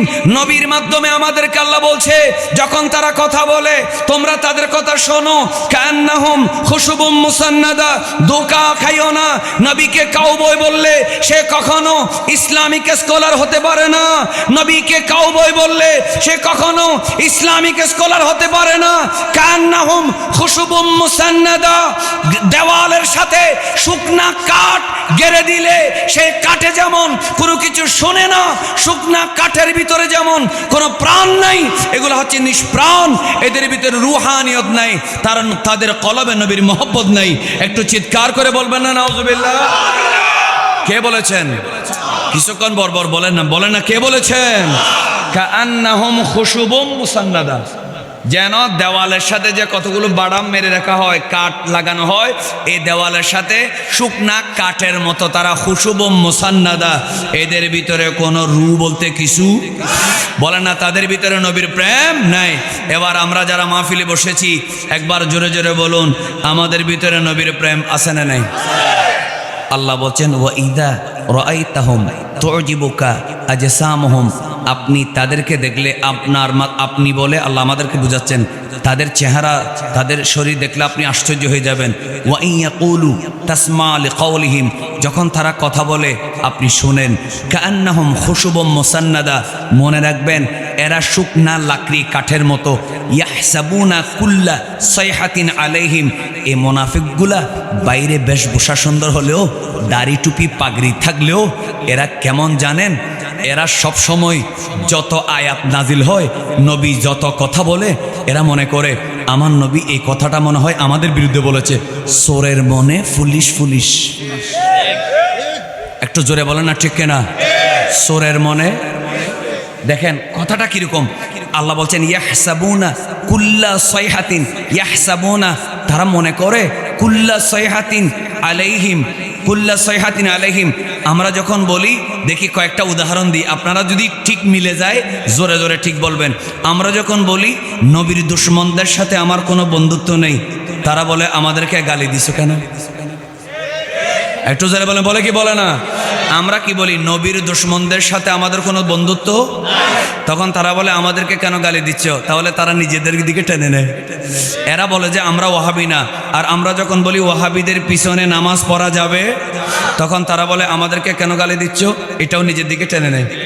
আমরা যদি বলি বাতিল ফেরকার সাথে মেয়ে বিয়ে দেওয়া যাবে না, তাদের মেয়ে বিয়ে করা যাবে না, তখন তারা বলে আমাদেরকে কেন গালি দিচ্ছ। আরে তুমি যদি বাতিল না হও তোমার গায়ে কেন লাগে? ঠিক কিনা বলেন? তুমি যদি বাতিল না হও তোমার গায়ে কেন লাগে? তোমার কেন জ্বলে রে বন্ধু, তোমার কেন জ্বলে? ঠিক কিনা বলেন? এটা কোরআনে আল্লাহ বলেছে ইয়াহসাবুনা কুল্লা সাইহাতিন আলাইহিম। আমার যুবক ভাইরা শোনো, আমার যুবক ভাইরা শোনো, আমার নবী যখন কাফেরদের ভিতরে ব্যাপারে কোনো কথা বলতেন, তারা মনে করত মনে হয় আমাদেরকে বলেছে। চোরের ব্যাপারে কিছু বললে তারা মনে করত আমাদেরকে বলেছে। ডাকাতের ব্যাপারে বললে তারা মনে করত এটা আমাদেরকে বলেছে। মুনাফিকের ব্যাপারে বললে তারা মনে করত আমাদেরকে বলেছে। জেনাখোর ব্যাপারে বললে, সুদখোরের ব্যাপারে বললে, মিথ্যাবাদীর ব্যাপারে বললে তারা মনে করত আমাদেরকে বলেছে। ইয়াহসাবুনা কুল্লা সাইহাতিন আলাইহিম, এরা মনে করে সমস্ত কিছু। এই যে নবী আজকে যে বকা দিল, আজকে যেই ধমক দিল, আজকে যে বলল ও জাহান্নামী, ও জাহান্নামী, মনে হয় আমাদেরকে বলেছে। ঠিক তেমনি ভাবে আমরা যখন বলি বাতিলের সাথে আত্মীয়তা নাই, ওয়াহাবিরা বলে আমাদেরকে গালি দিছে। আরে বাবা, তুমি যদি ওয়াহাবি না হও, তুমি যদি বাতিল না হয়, তোমার কেন জ্বলে রে বন্ধু, তোমার কেন জ্বলে? এই জন্য ভাইরা আমার, সুন্নিরা কাউকে গালি দেয় না, যারা বাতিল তাদের গা জ্বলে। একটু জোরে বলেন ঠিক কিনা ভাইরা আমার? আপনারা কি আমার কথায় মনে কষ্ট নিচ্ছেন? আমি বলতেছি ওয়াহাবির পিছনে নামাজ পড়া যাবে, কথা বলে না কেন? ওয়াহাবির পিছনে নামাজ পড়া যাবে, তো তুমি বলতেছো আমি কি নয় ওয়াহাবি, অসুবিধা নেই। এখন তুমি কেন বলতেছো আমি তোমাকে গালি দিছি? তুমি তো এক মাহফিলে বলছো আমি কি নয়, না আমি ওয়াহাবি। তো আমি যখন বললাম ওয়াহাবির পিছনে নামাজ পড়া, ও বলতেছে দেখছো বয়ানি সাপে গালি দে। কিন্তু তুই বল আমি ওয়াহাবি না, সুতরাং গালিটা কাকে দিচ্ছে আমি জানি না। কথা বুঝেন না মনে হয়? আপনারা আমার কথায় মনে কষ্ট নিচ্ছেন? তাহলে তোমাকে তো গালি দিচ্ছে না এটা মনে করবা। যা বলে, যদি বলি নবীর দুশমন, বলে আমাকে গালি দিচ্ছে। যদি বলি অলির দুশ্মন, বলে আমাদেরকে গালি দিচ্ছে। যদি বলি সাহাবীর দুশ্মন, বলে আমাদেরকে গালি দিচ্ছে। যদি বলি বাতিল, বলে আমাদেরকে গালি দিচ্ছে।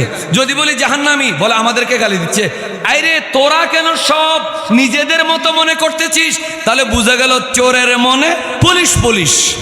সবাই জোরে বলেন, আমি চোরের মনে বলবো, সবাই বলবেন পুলিশ পুলিশ। এটা নেটের মধ্যে চলে যাবে। আবার বলেন চোরের মনে, বলেন চোরের মনে, চোরের মনে। ঠিক আছে না? কি মাইন্ড করছেন আপনারা? সুতরাং তুমি যদি চুরি না করো, তোমার কেন বুক কাঁপে রে বন্ধু, তোমার কেন বুক কাঁপে? তুমি তো কি করো না, চুরি করো না। আপনারা মনে কষ্ট নিচ্ছেন? আচ্ছা আসেন। তা আল্লাহ তাআলা বলছেন হুমুল আদুব্বু, হাবিব, যারা সব কিছুকে নিজের দিকে টেনে নেয় তারা শত্রু। বলে না তারা কি?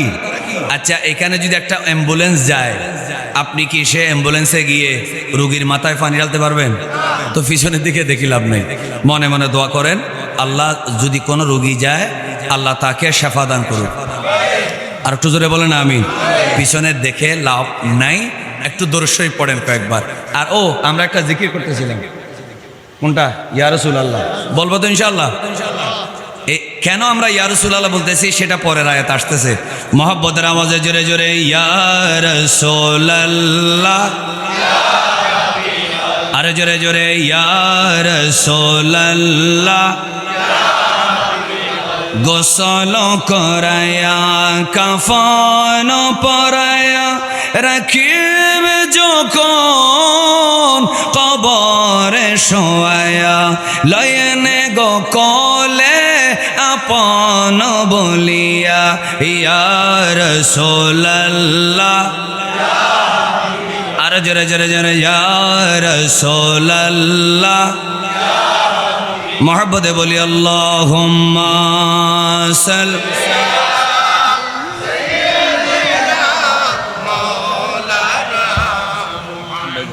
ওয়া আলা আলি সাইয়্যিদিনা। আচ্ছা, আমার কথা বাড়ালে আপনারা বিরক্ত হবেন, লম্বা হয়ে যাবে। এরপর আল্লাহ বলছেন 4 নম্বর আয়াত এখনো শেষ হয় নাই। ইয়াহসাবুনা কুল্লা সাইহাতিন আলাইহিম, যত কথা বলা হয় সব নিজেদের উপরে টেনে নেয়। হুমুল আদুউ, তারা শত্রু। বলেন তারা কি? শত্রু। কেমন? ফাহজারহুম, তাদের ব্যাপারে সতর্ক থাকো। আমার নবীকে আল্লাহ বলছেন। শুধু তা না, কাতালাহুমুল্লাহ, আল্লাহ বলছেন আল্লাহ যেন তাদেরকে বিনাশ করে দেয়। একটু জোরে বলেন, বদদোয়া করছেন কে? বদদোয়া আর দোয়া শব্দটা আসবে না, আল্লাহ লানত করতেছেন। দোয়া বদদোয়া তো আল্লাহ করে না, আল্লাহ কি করেছে? লানত করেছে। বলেন আল্লাহ কি করতেছেন? কাতালাহুমুল্লাহ, আল্লাহর লানত তাদের উপরে। আন্না ইউফাকুন, তারা কোথায় সৎ পথ ছেড়ে, হেদায়েতের রাস্তা ছেড়ে তারা কোন দিকে যাচ্ছে? বলুন, তারা হেদায়েতের রাস্তা ছেড়ে নবীকে পাইয়া নবী না চিনে কোন দিকে যাচ্ছে? বলুন, আমরা নবীর রাস্তায় আসি না নাই? আল্লাহ জিজ্ঞেস করতেছেন আন্না ইউফাকুন, তারা নবীকে পেয়ে, জান্নাতের মালিককে পেয়ে, তারা কাউসারের মালিককে পেয়ে নবীর গোলামি না করে কোথায় যাচ্ছে? প্রশ্ন কার? বলে না, প্রশ্ন কার? মুনাফিকদের ব্যাপারে আল্লাহ প্রশ্ন করতেছেন।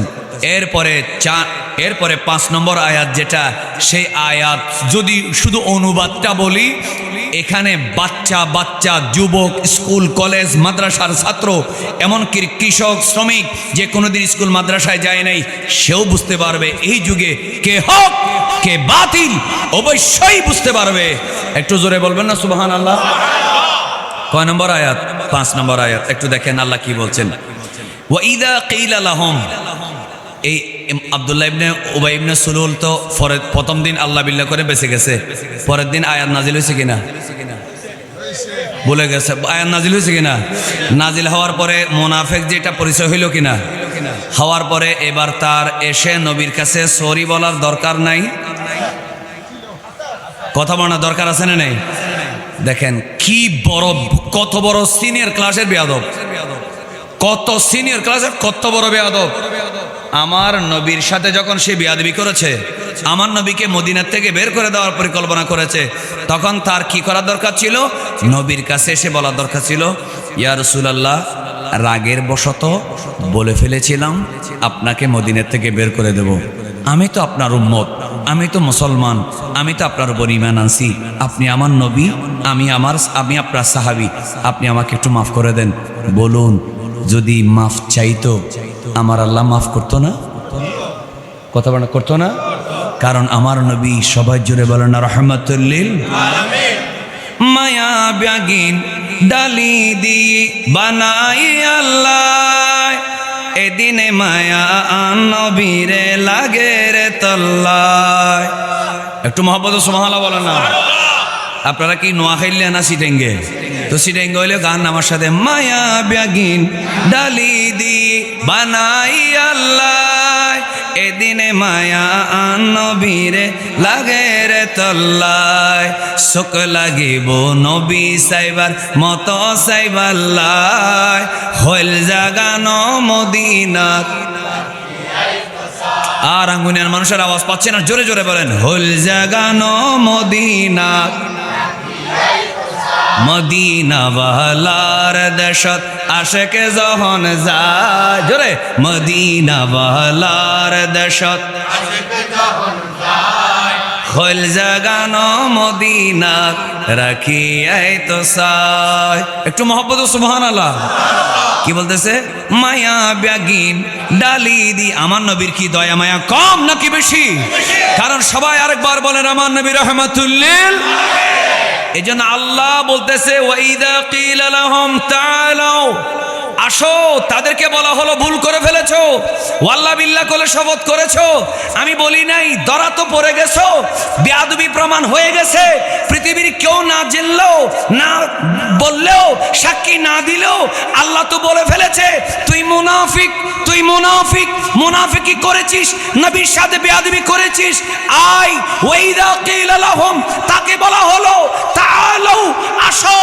ইস্তাগফির লাকুম রাসূলুল্লাহ, যদি সরি বলো, নবীর কদমে মাফ চাও, আমার নবী তোমাদের জন্য মাফ চাইবে। একটু জোরে বলেন না সুবহানাল্লাহ। কারণ আমার নবীর দয়া মায়া আর কোনো তুলনা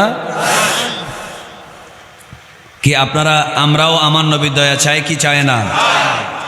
লাভারিষ্ণ গুনাহগারল হাসরর মাড়ত, রহমতর সাদর যখন আন নবীর আতত।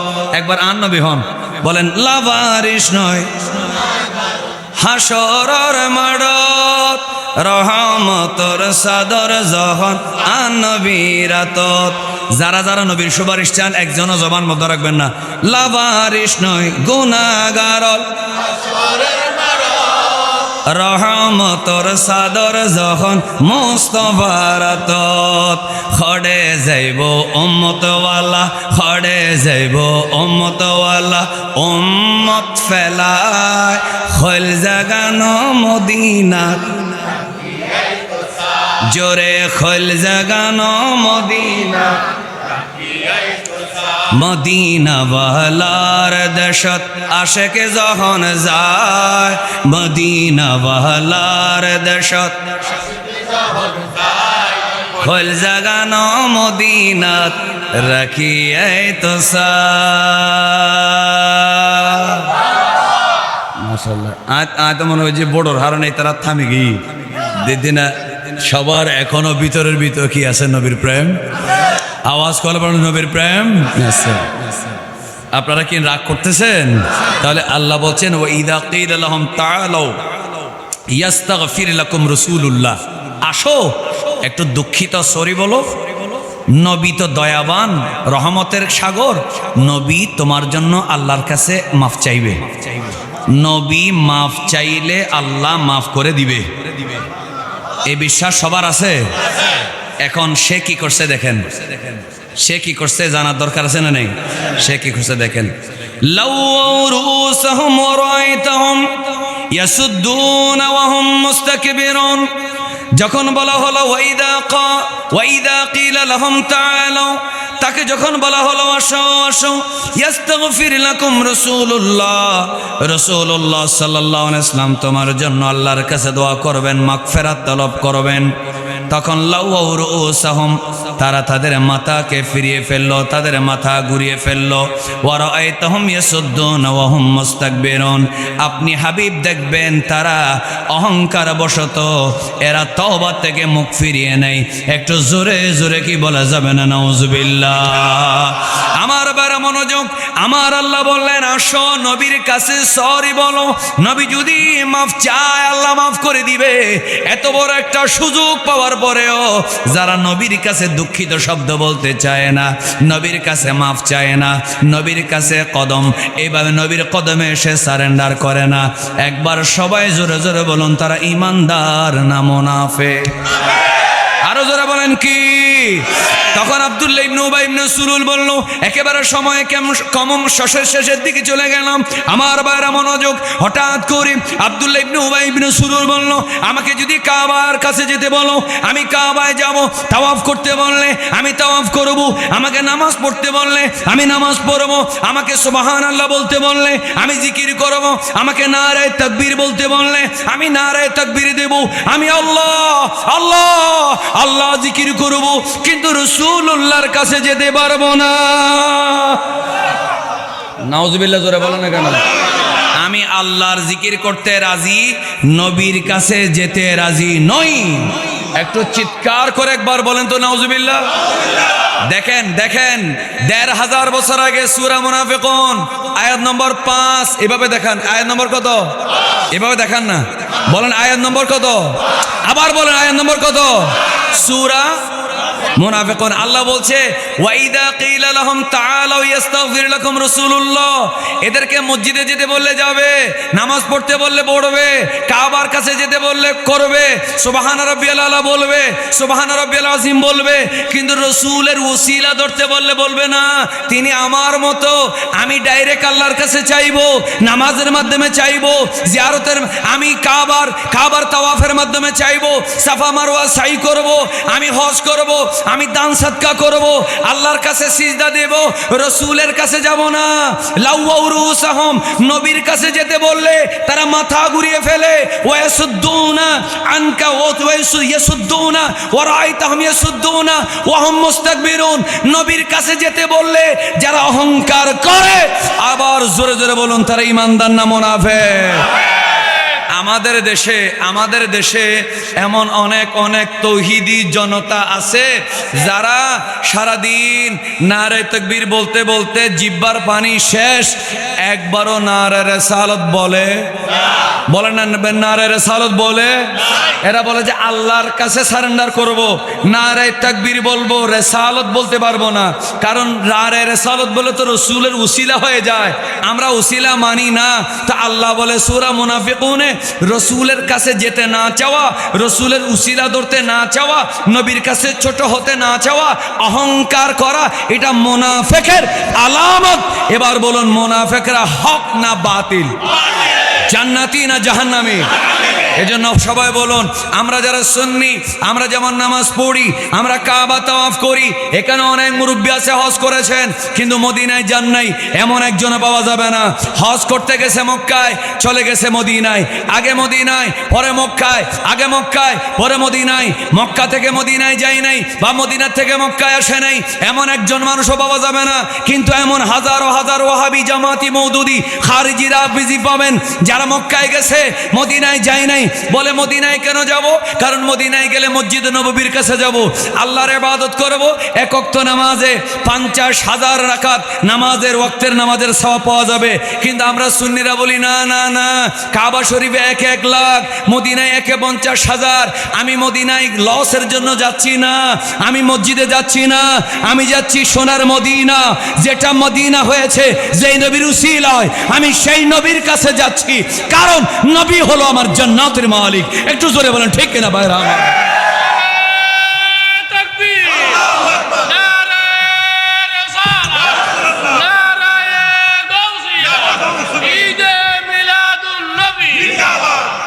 বলেন আমরা মদিনায় কার কাছে যাই? কি এত বছর ওয়াজ করার পরে সাউন্ড এরকম হইলে হয়? আওয়াজ করে মদিনায় কার কাছে যায়? মসজিদ নববীর কাছে তো অবশ্যই যাই, কিন্তু আমরা উদ্দেশ্য কি? বলেন না কার কাছে? তো নবীর কাছে গেলে সেখানে মসজিদে নববী নাই, এখানে 5 ওয়াক্ত নামাজ নাই, 5 ওয়াক্ত নামাজ কাজা করার কোনো সুযোগ আছে? তাহলে সেখানে গেলে মসজিদে নববীর 50,000 ওয়াক্তের সওয়াব আওয়াজ করে বলেন পাওয়া যায় কি যায় না? তাহলে নবীর কাছে গেলে তো সওয়াবও আছে, কিন্তু মসজিদে গেলে তো নবী পাবেন না। কারণ আল্লাহ তো বলেছে তাআলাউ ইয়াস্তাগফির লাকুম রাসূলুল্লাহ, রাসূলের কাছে আসো। এজন্য বোঝা গেল 1500 বছরের আগের মুনাফিক একবারে ঠান্ডা মাথায় এমন আওয়াজ করবেন হাসরের মাঠে, ওই আওয়াজ যেন মিজান পাল্লায় দেয়। ঠান্ডা মাথায় জোরে আওয়াজ করে বলবেন। 1500 বছর আগের মুনাফিকে যেমন নবীর কাছে যেতে আপত্তি, এই যুগের মুনাফিক ওয়াহাবি মওদুদিরাও নবীর মদিনায় গিয়ে উসিলা ধরতে আপত্তি, নারে রিসালাত বলতে আপত্তি। এবার সবাই জুড়ে বলুন 1500 বছরের আগের মুনাফিক আর এই যুগের ওয়াহাবি মওদুদির মধ্যে আওয়াজ করে বলেন কোনো পার্থক্য আছে? এটা আল্লাহকে সাক্ষী রাখার জন্য আওয়াজটা দিচ্ছেন। ইনশাআল্লাহ এই আওয়াজ হাসরের মাঠে কাজে আসবে। একটু জোরে বলেন ইনশাআল্লাহ। আপনারা আমার উপরে রাগ করতেছেন, আমি এত কড়া গরম কথা বলি না, কিন্তু কি করব কিভাবে না বলে থাকবো? আপনি সূরা মুনাফিকুন দিছেন আর মুনাফিকদেরকে বুলডোজার দিয়ে ছাপা দেব না, এটা তো হইতে পারে না। কারণ বুলডোজার আমার নাকি আল্লাহর? বলেন আমার নাকি আল্লাহর? আল্লাহ বলতেছে মুনাফিক সে যে মসজিদে যায় না, আল্লাহ তাকে মুনাফিক বলে নাই। যে নারায়ে তাকবীর বলে, আল্লাহ তাকে মুনাফিক বলে নাই। যে হজ করে, আল্লাহ তাকে মুনাফিক বলে নাই। আল্লাহ মুনাফিক বলছে যে নবীর কাছে সারেন্ডার করে না সে। ঠিক কিনা বলেন না? যে নবীর কাছে সারেন্ডার করে না সে কি? এজন্য আমরা বাইরে জন্মের সাথে সাথে আজান দেওয়া হয়েছে, আজানের মধ্যে আল্লাহু আকবার নাই, আশহাদু আল্লা ইলাহা ইল্লাল্লাহ, আশহাদু আন্না মুহাম্মাদার আছে না নাই? তাহলে আল্লাহর পরে জন্মের পরে নবীর নাম নাই আজানে। এবার বলেন মরার পরে বিসমিল্লাহি ওয়া আলা মিল্লাতে, আরেকবার বলেন ওয়া আলা মিল্লাতে। তাহলে জন্মের পরে আল্লাহর পরে নবীর স্লোগান, মৃত্যুর পরেও আল্লাহর পরে কার স্লোগান? তো মাহফিলের মধ্যে 5 দিন ব্যাপী তাফসীর করেছো, এতবার এশক উঠছে, একবারও অন্তত 10 বার নারে তাকবীর বলে 3 বার নারে রিসালাত বলো না। বলতে পারবো না কেন? আমাদের গডফাদার আব্দুল্লাহ ইবনে উবাই ইবনে সুলুল মানা করছে। ঠিক কিনা বলে না? কারণ তাদের আদি মুরব্বিকে আব্দুল্লাহ ইবনে উবাই ইবনে সুলুল। ঠিক কিনা বলে না ভাইরা আমার?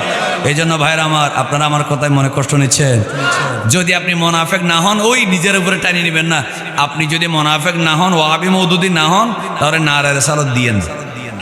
ঠিক কিনা বলেন না? আমরা মিলাদ কিয়ামের মধ্যে নবীকে সালাম দিতে চাই কি চাই না?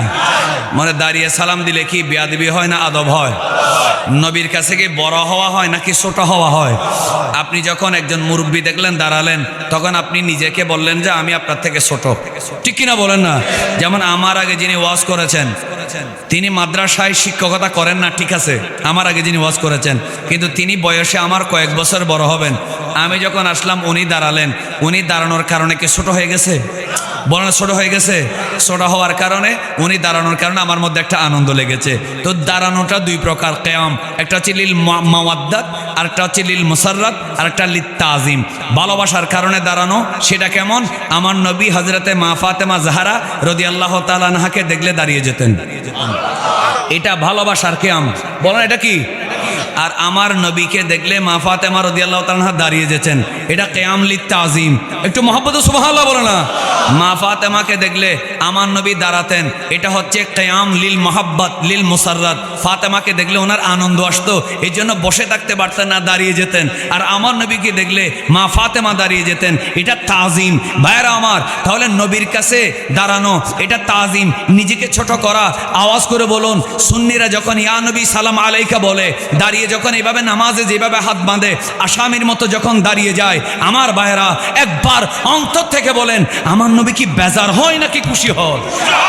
আমার আল্লাহ কি বেজার হবে না খুশি হবে? আরে বাবা, সাহাবীরা উঠতে বসতে, সকালে সন্ধ্যায় নামাজে যাইতে আসতে, সকালে সন্ধ্যায় দুপুরে মসজিদের ভিতরে বাইরে বিভিন্ন জায়গায় যখনই রাসূলুল্লাহ সাল্লাল্লাহু আলাইহি ওয়াসাল্লামকে দেখেছে, দেখার সাথে সাথে বসার থেকে দাঁড়িয়ে গেছে, বসার থেকে দাঁড়িয়ে গেছে। আমরা বাংলাদেশের রাঙ্গুনিয়ার হালিমপুরের সুন্নিরা আমার নবীকে কখনো দেখি নাই, বাজারে নবীকে দেখি নাই, মসজিদে নবীকে দেখি নাই, জামিয়ার মাঠে নবীকে দেখি নাই, মাহফিলের মঞ্চে নবীকে দেখি নাই, মসজিদের ভিতরে নবীকে দেখি নাই। তো দেখি নাই তো কি হয়েছে? সাহাবীরা যখন দাঁড়াইলো, যখন দেখেছে তখন দাঁড়াইছে। আমি না হয় একটু আমার নবী কি ইয়া নবী সালাম আলাইকা বলার সময় ওই সাহাবীদের দাঁড়ানো থেকে আমি একটু অনুসরণ করলাম। আমার নবী আওয়াজ করে বলেন, বেজার হবে নাকি খুশি হবে? বলে এখানে ফতোয়াবাজি কেন? বলে না কেন এখানে ফতোয়াবাজি কেন? বলে না এখানে ফতোয়াবাজি কেন? শব্দ জুড়ে বলেন, এখানে ফতোয়াবাজি কেন? আরেকবার বলেন, এখানে ফতোয়াবাজি কেন? মুনাফিকির জন্য। ঠিক কিনা বলেন না কেন? কিসের জন্য? কারণ মুনাফিকরা নবীর কাছে সরি বলতে, মুনাফিকরা নিজে নবীর কাছে ছোট হইতে, আর আমরা বলি যে আমার ফেদাকা আবি ওয়া উম্মি ওয়া রুহি ইয়া রাসূলুল্লাহ, আমার মা বাপ জান সব আপনি নবীর কদমে করবা। এটা হলো সুন্নির আকীদা। এটা কার আকীদা? আপনারা মনে কষ্ট নিচ্ছেন? আচ্ছা, লাস্ট, সাওয়াউন আলাইহিম আস্তাগফারতা লাহুম আম লাম তাস্তাগফির লাহুম। আল্লাহ বলছেন আপনি তাদের জন্য মাফ চান বা না চান, যেহেতু তারা সরি বলে নাই, আপনার কাছে এসে দুঃখিত শব্দ বলে নাই, এবার আপনি তাদের জন্য দোয়া করেন বা না করেন, লা ইয়াগফিরাল্লাহু লাহুম, আল্লাহ তাদেরকে মাফ করবে না। বলো না কেন আল্লাহ তাদেরকে মাফ করবে না? আল্লাহ তো সুযোগ দিছিল, কথা বলো না কেন? আল্লাহ কি দিছিল? আল্লাহ সুযোগ দেয় নাই? আল্লাহ এর আগের আয়াতে বলে নাই ওয়া ইযা কিলা লাহুম তাআলাউ, কিন্তু তারা মানছে। এবার আমার নবীকে বলছেন ইয়া রাসূলুল্লাহ সাওয়াউন, সমান সমান, আলাইহিম তাদের জন্য, আস্তাগফারতা লাহুম আম লাম তাস্তাগফির লাহুম, তাদের জন্য আপনি দোয়া করেন বা না করেন, গুনাহ মাফের জন্য তাদের পক্ষ থেকে আমার কাছে মাগফিরাত চান বা না চান, লা ইয়াগফিরাল্লাহু লাহুম, আল্লাহ মাফ করবে না। তাহলে সুন্নিরা, আমি ছোট করে বলবো, যেহেতু আমার সামনে বাক্স আছে, আপনারা একটু জোরে বলবেন, আমার আল্লাহ বলেছে নবীর কাছে যে সারেন্ডার করে না আল্লাহ তাদেরকে মাফ করে। বলেন আল্লাহ তাদেরকে মাফ করে। কথা কার? আল্লাহ। তো সুন্নিরা কি ভুল পথে আছে না ঠিক পথে আছে? আচ্ছা, এরপরে আল্লাহ বলতেছেন ইন্নাল্লাহা লা ইয়াহদিল কওমাল ফাসিকিন, কওমাল ফাসিকিন, আল্লাহ ফাসিক কওমকে কি করে না? হেদায়েত দেয় না। আল্লাহ আমাদের সবাইকে বুঝার তৌফিক দেখ, আমিন বলেন। এই পর্যায়ে আমি আপনাদেরকে কোরআনের একটা আয়াত শোনাই, কি শোনার জন্য ইচ্ছা আছে? নবী করিম সাল্লাল্লাহু আলাইহি ওয়াসাল্লামের ওই যে বিরোধী আব্দুল্লাহ ইবনে উবাই ইবনে সুলুল মারা গেল, তওবা করে নাই, কিন্তু তার একটা ছেলে ছিল, ছেলেটা ছিল নবীর প্রেমিক। সুবহানাল্লাহ, আরো জোরে বলেন। ছেলেটা ছিল কি? বাপ যখন মারা গেল, ফাইনাল লাস্টটা না শুনলে ওয়াজ অর্ধেক পাবেন, মজা পাবেন না। 6টা আয়াতের অর্থ বলে ফেলেছি, এবার মাঝখানের তাফসীরটা একটু না বললে আমার নিজের তৃপ্তি আসতেছে না, এই জন্য আপনাদেরকে একটু কষ্ট দিচ্ছি। সবাই 10-15 মিনিট কষ্ট করতে রাজি আছেন তো ইনশাল্লাহ? আচ্ছা, আব্দুল্লাহ ইবনে উবাই ইবনে সুলুল মারা গেল, যে নবীর কাছে কি চাই নাই? মাফ। এখন আপনারা একটা কমন সেন্স বলেন, কমন সেন্স। নবীর কাছে মাফ চাই নাই, এমনে 5 ওয়াক্ত নামাজ জামাতে পড়ছে, আপনাদের কি মনে হয় আল্লাহ যাকে মুনাফিক বলছে সে কি ইমানদার না মুনাফিক? সে কি জান্নাতে যাবে নাকি জাহান্নামে? ক্লিয়ার কিনা? নাকি সন্দেহ আছে? আচ্ছা, নবীর কাছে আসে না হিসেবে সে কি মুনাফিক, জাহান্নামী, কোনো সন্দেহ নেই। আচ্ছা, মারা গেল, দেখেন আমার নবী কত বড় দয়ালু। মারা যাওয়ার পরে তার ছেলে আসলো, ছেলে তো ভালো, সুবহানাল্লাহ বলবে না? অনেক সময় খারাপ বাবার, কাফেরের ঘরে ইমানদার নাই। আবু জেহেলের ছেলে একরামার আলোচনা এখানে একবার করছিলাম, আমি আর করব না। একদিন একরামা, আবু জেহেলের ছেলে একরামা রাদিয়াল্লাহু আনহু এক মুসলমানকে মেরে ফেলছে। এটা 1 মিনিটে বলে ফেলি। আমার নবী হাসতেছে, একটু করে মুস্কি হাসলো। তো এক সাহাবী একটু অভিমান করে বলল, অভিমান করে, আবু জেহেলের বাড়িও মক্কায়, আপনার বাড়িও মক্কায়। আপনার এলাকার লোকে আমাদের মদিনার সাহাবীকে মেরে ফেলছে, আপনি এই জন্য মনে হয় রাগ করেন নাই। আবু জেহেলের ছেলে আমাদের সাহাবীকে কি মারছে আর আপনি হাসতেছেন। আমার নবী বললেন, তোমার কেন অভিমান করছো আমি বুঝছি, এই জন্য তোমার কথায় আমি রাগ করতেছি না। শোনো, আমি হাসলাম কেন জানো? একজন শহীদে আরেকজন শহীদকে মারছে, একজন জান্নাতি আরেকজন জান্নাতিকে মারছে, এই জন্য আমার হাসি আসতেছে। তো বলে, ইয়া রাসূলুল্লাহ কেমন? আমার নবী বলে, অপেক্ষা করো দেখবা, কিছুদিন পরে ইকরামা রাদিয়াল্লাহু তাআলা মুসলমান হয়ে গেল। তিনি ওমর রাদিয়াল্লাহু আনহুর যুগে একটা যুদ্ধের মধ্যে শহীদ হয়ে গেলেন। তাহলে আবু জেহেলের ছেলে যাকে মেরেছে তিনিও শহীদ জান্নাতি, এবং আবু জেহেলের ছেলে ইকরামাও জান্নাতি। একটু মহব্বতে বলেন না সুবহানাল্লাহ। যাকে মারছে তিনিও কি বলে না, তিনিও কি, আর যে মারছে তিনিও কি, কারণ তিনিও ঈমান না আনার পরে শহীদ হয়েছেন। একটু জোরে বলুন আল্লাহু আকবার। এই জন্য নবী 10 বছর পরে 20 বছর পরে কি হবে? সবাই চিৎকার করে বলেন, জানেন কি জানেন না? এই জানার ক্ষমতা অন্য নবীকে কে দিয়েছে? এই জন্য রাসূল করিম সাল্লাল্লাহু আলাইহি ওয়াসাল্লাম দেখলেন আব্দুল্লাহ ইবনে উবাই ইবনে সুলুল রঈসুল মুনাফিকিন, কিন্তু তার ছেলে ভালো। বলেন ছেলে কি আসছে? বলে, আব্বু ইয়া রাসূলুল্লাহ আব্বা মারা গেছে। তা আল্লাহ রাসূল বললেন, কি করতে হবে? বলে, ইয়া রাসূলুল্লাহ আমার বাবা কেমন ছিল আপনিও জানেন আমিও জানি, তো আপনাকে আমার বাবার জানাজা পড়াতে হবে। হযরত ওমর দাঁড়িয়ে গেলেন, ইয়া রাসূলুল্লাহ এত বড় মুনাফিক যার সম্পর্কে কোরআনের একটা দুইটা নয় 11টা আয়াত, একটা সূরায় 11টা আয়াত, আরো সূরা বাকারায় বিভিন্ন আয়াত, জুড়ে বলেন আছে না নাই? এতগুলো আয়াত যার ব্যাপারে নাজিল হলো, ইয়া রাসূলুল্লাহ সেই মুনাফিকের জানাজা আপনি পড়াবেন না। এটা হযরত ওমরের সাফ কথা, সুবহানাল্লাহ বলেন না। আচ্ছা, আমার নবী বলছেন আমি তোমার বাবার জানাজা পড়াবো, আর হযরত ওমর বলতেছে আপনি জানাজা পড়াবেন না। আমার নবী কি মাইন্ড করছে? কারণ আমার নবী জানে ওমর যে কঠোরতা করতেছে এটা আমি নবীর মহব্বতে। কারণ উনি কি নবীর সাথে কি নাউজুবিল্লাহ বেয়াদবি করতেছে নাকি নবীর প্রেমে? অনেক সময় আমরা বলি না, আব্বু আব্বু আপনি ওদের বিয়েতে যাবেন না কেন? আমি যখন 10 বছর বয়স ছিলাম ওর বাবা আপনার সাথে বেয়াদবি করছে আমি দেখছি। তখন বাপে বলে যে তুই ছোট বুঝবি না, আমি কেন যাচ্ছি এটা আমি জানি, ঠিক কিনা বলে না? তো ছেলে যখন বলছে আব্বু আপনি তাদের বিয়েতে যাবেন না, তখন বাপে কি মাইন্ড করে না? কেন? বাপে জানে যে ছেলে মানা করাটা স্বাভাবিক, ঠিক কিনা বলেন? কারণ ছেলেটা বাবার অপমান সহ্য করতে পারে নাই। তো নবীর অপমান কি ফারুক আজম সহ্য করতে পারে? এই জন্য বললেন, ইয়া রাসূলুল্লাহ জানাজা পড়তে যাবেন? তোমার থেকে আমি জিজ্ঞেস করতে হবে নাকি? যাও আমি জানাজা পড়বো। সুবহানাল্লাহ বলেন না কেন? আবার নতুন আবদার বলে, ইয়া রাসূলুল্লাহ শুধু জানাজা পড়াইলে হবে না, আপনার একটা কাফড় আমার আব্বার জন্য কাফন হিসেবে দিতে হবে। আর একটু জোরে বলেন না সুবহানাল্লাহ। আপনারা চিন্তা করতেছেন মুনাফিকের জন্য কাফরের জন্য সুবহানাল্লাহ বলবেন কিনা চিন্তা করতেছেন? সুবহানাল্লাহ বলে ফেলেন, সুবহানাল্লাহ বলেন। কারণ বাপে না খারাপ, ছেলের ঈমান আছে না নেই? ছেলে বলতেছে আমার বাবার জন্য আপনার একটা কি দিতে হবে? কামিজ দিতে হবে। তো এটার জন্য একটা পিছনের ঘটনা বলি কয়েক মিনিট। আমার নবীর একজন চাচার নাম আব্বাস রাদিয়াল্লাহু তাআলা আনহু। আব্বাস রাদিয়াল্লাহু আনহু বদরের যুদ্ধের সময় কাফেরদের মধ্যে ছিলেন। বলেন কাদের মধ্যে? তো 70 জন কাফের বন্দী হয়েছিল। যে 70 জন কাফের বন্দী হয়েছিল তাদের মধ্যে একজন আমার নবীজির চাচা আব্বাস রাদিয়াল্লাহু তাআলা। তো তখন বন্দী অবস্থায় তিনি মদিনা শরীফের জেলখানায় বন্দী। আমার নবী সারা রাত ঘুমাইতে পারে নাই চাচার চিন্তায়। সুবহানাল্লাহ বলে না?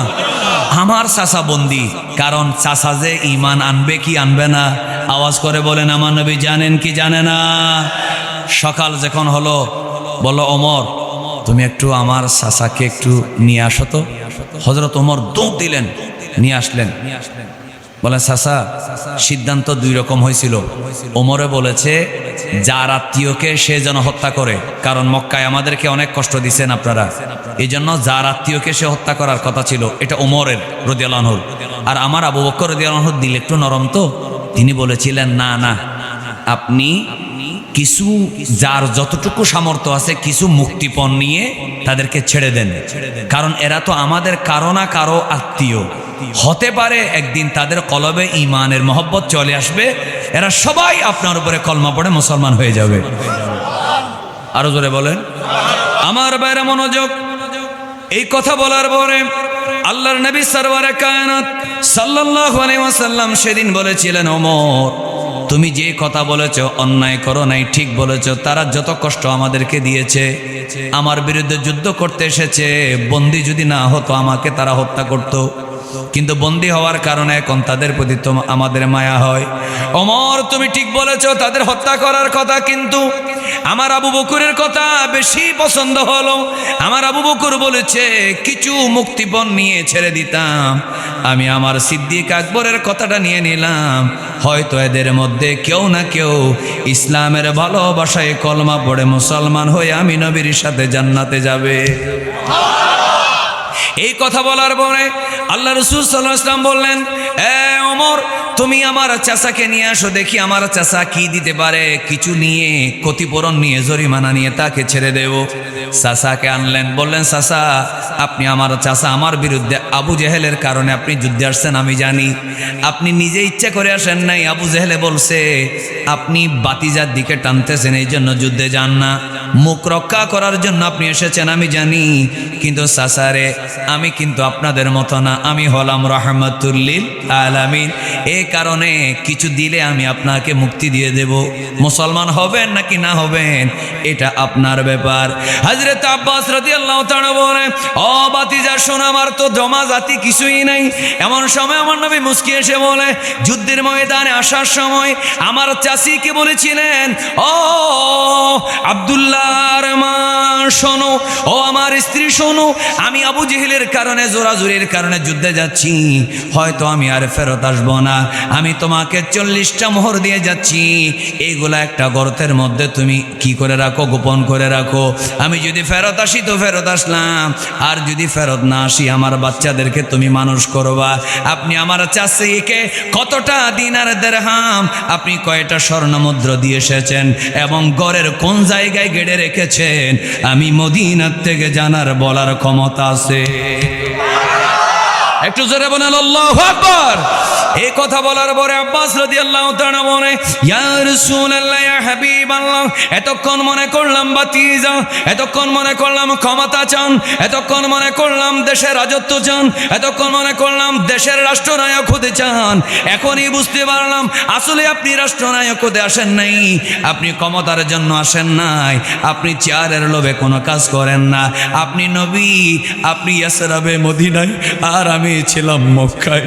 মক্কার মধ্যে চাচির সাথে তো আমি কি বললাম, তোমার চাচির সাথে আমার বাচ্চারা জানে না, মক্কার মানুষে জানে না, মদিনার মানুষে জানে না, এত মাইল দূরে আপনি কিভাবে জানলেন? আমি আল্লাহর কসম করে বলি আপনি আমার বাতি জানা, আপনি অবশ্যই একজন আল্লাহর রাসূল, আর দেরি না করে কলমা পড়াইয়া আপনার সাহাবী আমাকে বানাইয়া নে।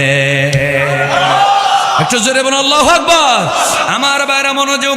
ওই সময় দেখা গেল আব্বাস রাদিয়াল্লাহু তাআলা কে আমার নবী বললেন, আব্বাস সাসারে আমি খুশি হয়ে গেলাম, আপনাকে তো আর জরিমানা দিতে হলো না, আপনি মুসলমান হয়ে গেলেন, আমার চাচিকে তাড়াতাড়ি মক্কা থেকে মদিনায় নিয়ে আসেন। মোহাব্বতে সুবহানাল্লাহ বলে না কেন? আপনি তাড়াতাড়ি নিয়ে আসেন, আমার সাথে পড়ে দেন। আমার নবী পড়াই দিলেন, হযরতে চাচা আব্বাস রাদিয়াল্লাহু আনহু পড়ে দিলেন, আশহাদু আল্লা ইলাহা ইল্লাল্লাহু ওয়া আশহাদু আন্না মুহাম্মাদান রাসূলুল্লাহ সাল্লাল্লাহু আলাইহি সাল্লাম পড়ে দিলেন। কলেমা পড়ার পরে এমন সময় আমার নবী বললেন, এ মদিনার কে আছো? আমার চাচা যুদ্ধের ময়দানে যখন ছিল, বন্দী যখন হয়েছিল, মুসলমান সৈন্যরা আমার চাচা যেহেতু কাফেরের মধ্যে ছিল, তাকে বন্দী করার সময় টানাটানি করেছে, টানাটানি করার সময় তার কাপড় ছিঁড়ে গেছে, আমার চাচাকে কে কাপড় দিবা? আমার চাচার শরীরটা সুঠাম দেহের অধিকারী, একটু লম্বা চওড়া ছিল, ওনার শরীরের সাথে ফিট হয় এমন কাপড় কার আছে?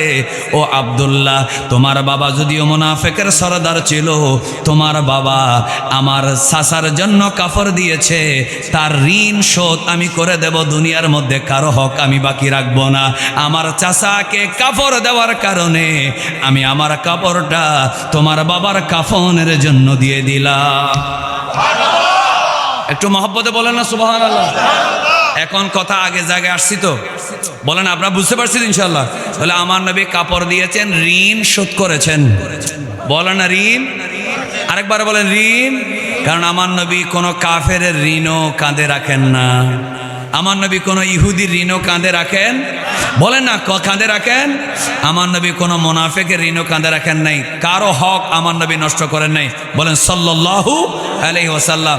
আমার নবীজি বলেন, আমার চাচাকে সেদিন কাপড় দিয়েছিল তোমার আব্বার শরীরের সাথে ফিট হয়, এমন আর কারো ছিল না আমার চাচার সাথে শরীর ফিট হয়। তোমার আব্বার কাপড়টা আমার চাচার শরীরের সাথে মিলে গিয়েছিল, এই জন্য আমি খুশি হয়েছি। তার প্রতিদান হিসেবে আমি আমার একটা কাপড় তোমার আব্বার কাফনের জন্য দিচ্ছি, আর আমি জানাজাও পড়াচ্ছি। সুবহানাল্লাহ বলে না কেন? তখন আমার আল্লাহ কোরআনের একটা আয়াত নাজিল করলেন। আয়াতটা কি? আমি আর বেশি দেরি না করার কারণে সংক্ষেপে বলে ফেলি। ইস্তাগফির লাহুম, হাবিব আপনি তার জন্য মাফ চান, আও লা তাস্তাগফির লাহুম, অথবা তার জন্য মাফ না চান। ইন তাস্তাগফির লাহুম ৭০ মাররা, আপনি যদি তার জন্য ৭০ বার মাফ চান, ফালাই ইয়াগফিরাল্লাহু লাহুম, ৭০ বার মাফ চাইলেও আল্লাহ তাকে মাফ করবে না। কারণ বেয়াদবি আমার সাথে নয়, আপনি নবীর সাথে করেছে, ঠিক কিনা বলে না? আমার আল্লাহ নবীর সাথে যে বেয়াদবি করে তাকে মাফ করে, বলে না কেন তাকে মাফ করে না? এই জন্য আল্লাহ বলছে আমি মাফ করব না। জালিকা দেখেন, জালিকা বিআন্নাহুম কাফারু বিল্লাহি ওয়া রাসূলিহি, সে আল্লাহর সাথে কুফরি করেছে, রাসূলের সাথে কি করেছে? অন্যায় করেছে। ওয়াল্লাহু লা ইয়াহদিল কওমাল ফাসিকিন, আল্লাহ ফাসিক কওমকে কি করে না? হেদায়েত দেয় না। এই আয়াত যখন নাজিল হলো, আমার নবী বললেন আল্লাহ বলেছে ৭০ বার মাফ চাইলে আল্লাহ মাফ করবে না, সুতরাং আমি ৭১ বার বা ৭২ বার করবো। সুবহানাল্লাহ বলেন না, আরো জোরে। আমার নবী কত বড় মায়া দেখেন, আল্লাহ রসুল জানাজা পড়াই ফেললেন। কথা বুঝে আসছে? আমার নবী কি পড়ে ফেললেন? জানাজা পড়াই ফেললেন। জানাজা পড়ানোর পরে এরপরে আল্লাহ তাআলা আরেকটা আয়াত নাজিল করলেন। একটু জোরে বলবেন না সুবহানাল্লাহ? জানাজা পড়ালেন, তো জানাজা পড়ানোর কারণে কি হলো? এখন একটু আপনাদেরকে বলবো, দেখি আপনাদের আওয়াজ এখনো রিজার্ভ আছে কিনা। আমার নবী এদিকে জানাজা পড়াইলেন, এতদিন পর্যন্ত নবীর প্রতি বিদ্বেষ ছিল, ভিতরে ভিতরে মুনাফিক ছিল, কিছু কিছু ইহুদি ছিল, এই ধরনের প্রায় ১,০০০ মানুষ আমার নবীর দয়া মায়া উদারতা দেখে ১,০০০ মানুষ নতুন করে আবার কলেমা পড়ে মুসলমান হয়ে গেছে। কয় হাজার? কথা বলে কয় হাজার? তাহলে আমার নবীর টার্গেট কি ইতে নাকি ১,০০০? এটাই হচ্ছে আমার নবী রাহমাতুল্লিল। আমার নবী বলে এই মুনাফিক এতে জাহান্নামে যাবে। আমার আল্লাহ বলছে ৭০ বার মাফ চাইলেও আমি মাফ করব না, আমি ৭১ বার ৭২ বার করব, কিন্তু উদ্দেশ্য কি? এ মুনাফিক নাকি ওই ১,০০০? এটাই হচ্ছে আমার নবীর রাষ্ট্রনীতি। একটু জোরে জোরে বলেন মারহাবা। কি উদার নীতি ছিল। আর আমরা কি করি? ওই কিছুদিন আগে আপনারা দেখেছেন তো, বাংলাদেশে একটা লাশ পোড়ানো হয়েছে। আমি বলবো যে লাশ যার কবর থেকে তুলে ফুঁড়ে ফেলছে, সে হয়তো নাস্তিক বা যে কোনো কিছু হোক, সে কাফের। মরে গেছে কিনা? কথা বলা মরে গেছে কিনা? আচ্ছা, কবরে একটা মানুষকে যখন দেওয়া হয়, ২-৩ মিনিটে আলোচনা শেষ। একটা মানুষকে যখন কবরে দেওয়া হয়, কবরটা দুইটা, এক রাউদাতুম মিন রিয়াদিল জান্নাহ, হয়তো জান্নাতের একটা বাগান, অথবা হুফরাতুম মিন হুফারিন নিরান, আর না হলে জাহান্নামের একটা গর্ত। এই বিশ্বাস আপনাদের আছে না নেই? তাহলে যদি সে নাস্তিক হয়, কাফের হয়, বেদিন হয়, বন্ড হয়, আওয়াজ করে বলুন তার কবরের মধ্যে আগুন আছে না নেই? তো যারা কবর থেকে লাশ তুলে পড়ে দিল, তাহলে বোঝা যাচ্ছে আল্লাহ তাকে যে আগুন দিবে সেই বিশ্বাস তাদের নাই। ঠিক কিনা বলে না? তাদের আল্লাহর প্রতি কি নাই? বিশ্বাস নাই। এই জন্য মানুষ মারা যাওয়ার পরে যত বড় বেঈমান হোক না কেন, লাশকে বিকৃত করা নিষেধ। কারণ কিতাবুল জিহাদ শরহে বেকায়া আলিম সেকেন্ড ইয়ারে আমি যেহেতু পড়াই, সেখান থেকে বলতেছি, নবী করিম সাল্লাল্লাহু আলাইহি ওয়াসাল্লাম প্রথমে বলেছিলেন একজনের লাশ পুরাতে, মুসলা করতে, উরাইনিয়িন একটা জাতিকে যারা রসুলের সাথে ঈমান এনে আবার মুরতাদ হয়ে গেছিল। নবী করিম সাল্লাল্লাহু আলাইহি ওয়াসাল্লাম বলেছিল এদেরকে হত্যা করবা, হত্যা করার পরে হাত পা কেটে দিবা, চোখ উপরে ফেলবা। এরপরে আবার লাস্টে আমার প্রিয় নবী সাল্লাল্লাহু আলাইহি ওয়াসাল্লাম বললেন যে বিধানটা উরাইনিয়িনদের জন্য আমি করেছি, খবরদার এটা আর কারো সাথে প্র্যাকটিস করবা না, এটা আর কখনো করা যাবে না। অর্থাৎ একটা কাফেরকে মৃত্যুদণ্ড দেওয়ার পরে অথবা মরে যাওয়ার পরে তার লাশের হাত পা কাটা, তার চোখ উপড়ে ফেলা, ফেলা, তার লাশকে পুড়িয়ে ফেলা। এখন থেকে আমি নিষেধ করে দিলাম। আওয়াজ করে বলেন, আমার নবী যেটা হারাম করে দিয়েছেন সেই কাজ কোনো মুসলমান করতে পারে? যেহেতু লাস্টে যেটা বলেছেন সেটা মানতে হবে, ঠিক কিনা বলেন না? এই জন্য আমরা আহলে হাদিস না, আমরা আহলে সুন্নাত। আমরা হাদিস একটা পাওয়ার পরে চিন্তা করি, আবার ইতিহাস দেখি কোনটা আগের কোনটা, বলে না কেন কোনটা আগের কোনটা। এই জন্য আমরা আহলে হাদিস নাকি আহলে সুন্নাত? আচ্ছা, তাহলে আমরা কি পেলাম? নূরা পাগলাকে যারা আগুন দিয়ে পুড়ে ফেলেছে, এরা কি নবীর আদর্শর কাজ করেছেন নাকি নবীর বিরোধিতা করেছে? কারণ সে যদি কাফের হয়, বন্ড হয়, মুনাফিক হয়, মুশরিক হয়, আওয়াজ করে সবাই বলেন তার জন্য কবরের ভিতরে আযাব আছে না না? আর যারা নবীর নিষেধকে মানে নাই, লাশ তুলে পুড়ে ফেলেছে, এরা আমার নবীর নিষেধ না মানার কারণে এদের কবরের মধ্যে মায়ের দুকা হইতে পারে কি পারে না? আল্লাহ এই জন্য লাশের প্রতি নৃশংসতা প্রদর্শন থেকে আমাদেরকে আল্লাহ হেফাজত করুক। আপনাদের আওয়াজ পায় না, আরো জোরে বলেন আমিন। তো লাস্টে এরপরে আমার নবী কি পড়াইছেন বলে গেছে। আমার নবী কি পড়াইছেন? জানাজা যখন পড়াই ফেললেন, আল্লাহ একটা শর্ত দিয়েছেন, ডাইরেক্ট না করে নেই, 70 বার মাফ চাইলেও মাফ করব না। বলো না কয়বার? কিন্তু আমার নবী বলে আমি 72 বার করবো। মানে আমি তো আল্লাহর অবাধ্য না, আমি আল্লাহ যা বলছে 70 বার, আমি একটু বাড়াই করবো একটু। সুবহানাল্লাহ বলে না কেন? তো ওইদিকে 1000 কি হয়ে গেছে? এটা কি আমার নবীর কি ক্ষতি হইল নাকি লাভ হইল? আচ্ছা, উদারতা দেখে এত ষড়যন্ত্র, রাত দিন এত ষড়যন্ত্র, এত কুটচাল, এত শয়তানি দুষ্টমি করার পরেও আমার নবী নিজের কাপড় দিয়ে দিল, জানাজা পড়াই দিল। এটা দেখে তার গোত্রের 1000 মানুষ তওবা করে মুসলমান হয়ে গেছে। এরপরে আল্লাহ তাআলা কোরআনের সূরা তওবার 84 নম্বর আয়াত নাজিল করে দিলেন। একটু সবাই জোরে বলবেন আল্লাহু আকবার। এরপরে আল্লাহ রাব্বুল আলামিন আয়াত নাজিল করে বলেন, ওয়ালা তুসাল্লি আলা আহাদিম মিনহুম মাতা আবাদা ওয়ালা তাকুম আলা কবরিহি ইন্নাহুম কাফারু বিল্লাহি ওয়া রাসূলিহি ওয়া মাতু ওয়া হুম ফাসিকুন। আল্লাহ রাব্বুল আলামিন বলেন, হে আমার হাবিব, আপনি নামাজ পড়ে ফেলেছেন, এরপরে আমি সূরা তওবার 84 নম্বর আয়াত নাজিল করে আপনার জন্য স্থায়ীভাবে একটা আইন দিয়ে দিলাম, ওয়ালা তুসাল্লি আলা আহাদিম মিনহুম মাতা আবাদা। আজকের পর থেকে কোন মুনাফিক যদি মারা যায়, নবীর সাথে যারা বেয়াদবি করে তারা যদি মারা যায়, আপনি কখনো তাদের নামাজ জানাজা পড়বেন না। ওয়ালা তাকুম আলা কবরিহি, তাদের কবরেও দাঁড়াবেন না। এই জন্য যারা নবীকে দোষে গুণে মানুষ বলে, যারা নবীর খেয়াল আসলে গরু গাধার খেয়াল আসার চাইতে নিকৃষ্ট বলে, যারা মিলাদুন নবীর তবরুকি পায়খানার সাথে তুলনা করে, যারা আমার নবীকে কাউবয় বলে, যারা নবীর শানে বেয়াদবি করে, নবী পরকালে কারো কল্যাণ করতে পারবে না বলে, এরা কি আদব আল্লাহ নাকি বেয়াদব? সালমান না মুনাফিক? এই জন্য একবার সবাই লাস্টের দিকে চলে এলাম, একবার জোরে বলুন, যারা নবীর শানে বেয়াদবি করে, সূরা তাওবার 84 নম্বর আয়াত থেকে প্রমাণ পাওয়া গেল, যদি সে সরি না বলে, দুঃখিত না বলে, এদের জন্য জানাজা পড়া যাবে। বলে না তাদের জানাজা পড়া যাবে? আরেকবার বলেন, তাদের জানাজা কোন সুন্নি পড়তে পারবে? ওয়ালা তাকুম আলা কবরিহি, তাদের কবরে দাঁড়ানো যাবে না, মানে হলো তাদের কবর জিয়ারত নাই। এই জন্য ওয়াহাবিদের কবরে কেউ নাই। বলে না ঠিক না? বড় মৌলবী ডাক দিলে লালদিঘির পার সাদা হয়ে যায়, পল্টন ময়দান সাদা হয়ে যায়, কিন্তু কবরস্থানে কেউ নাই। কেন নাই? আল্লাহ বলেছে, ওয়ালা তাকুম আলা কবরিহি, গোস্তাখে রাসূলের কবরে জিয়ারত নাই। এই জন্য আল্লাহ তাআলার বান্দা ঈমানদাররা তাদের কবরের দিকে যায় না। এই জন্য সবাই জোরে জোরে বলুন, কোন ওয়াহাবির জানাজা সুন্নি পড়তে পারে? সবাই জোরে বলেন না, পড়তে পারে।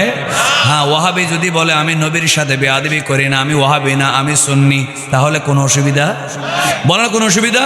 কিন্তু যে স্পষ্ট ভাষায় বলেছে নবী, মিলাদুন নবী, তবরুক পায়খানা, তার জানাজা কোনো আশিক রাসূল পড়তে পারে? কিন্তু ভাইরা আমার, এখন কথা বললে তো রাজনীতির দিকে চলে যাবে, এই জন্য বলতেছি না আর কি। তো যারা এই ধরনের বেয়াদব, আপনি এখন রাজনৈতিক কারণে যদি তাদের সাথে দোস্তি করেন, তাহলে হাসরের মাঠে নবীর সামনে মুখ দেখাইতে পারবেন? কথা বলতেছেন, পারবেন?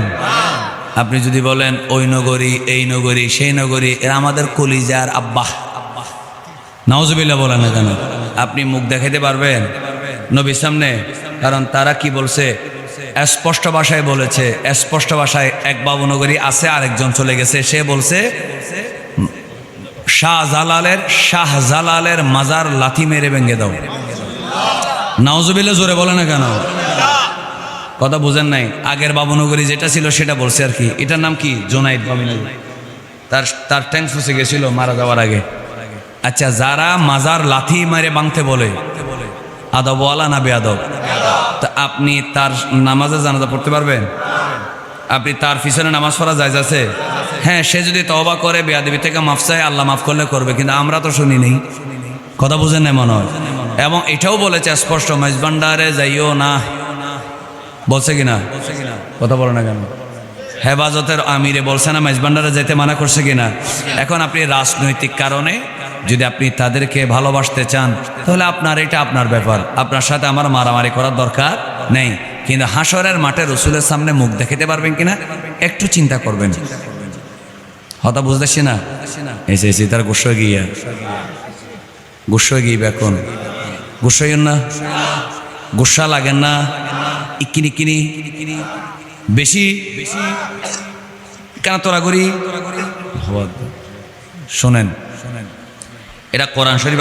আমি কোরআন শরীফ সামনে নিয়ে আলোচনা করি আলহামদুলিল্লাহ। এই জন্য আমি ফালতু কথা বলার সময় পাই না, বলিও না। আলহামদুলিল্লাহ বলেন না কেন? কারণ কোরআন হাদিসে আলোচনা যারা করে বেশিক্ষণ করতে হবে না, যেহেতু 12:10 হয়ে গেছে। আমার টার্গেট ছিল 12:10 হয়ে গেছে। আপনারা রাগ করছেন?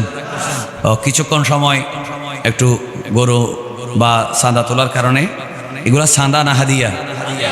মুখে দিয়ে আমরা চাঁদা চলে আসছে, এগুলো চাঁদা নয়। এগুলো কি? কারণ এগুলোকে জোর করে নেওয়া হয় নাকি নিজে দেয়? হ্যাঁ, এটা মনে রাখবেন। আল্লাহ সবাইকে কবুল করুক, আমিন বলেন। তাহলে নবী করিম সাল্লাল্লাহু আলাইহি ওয়াসাল্লামের যারা উম্মত, তারা কখনো নবীর শানে বেয়াদবিকে কি করতে পারে না? সহ্য করতে পারে না। আল্লাহ পাক আমাদেরকে ইমানদারের সাথে দোস্তি আর রসুলের সাথে যারা বেয়াদবি করে তাদের সাথে দোস্তি না রাখার আল্লাহ তৌফিক দেন। আরো জোরে বলেন। কারণ আমার আপনার সবার কাউসারের জান্নাতের পুলসিরাত পার করানোর মালিক কোন রাজনৈতিক নেতা নয়। যারা দুনিয়াতে, রাজনৈতিক কথা বলবো না বলছি, তারপর একটু বলে ফেলে 2 মিনিট।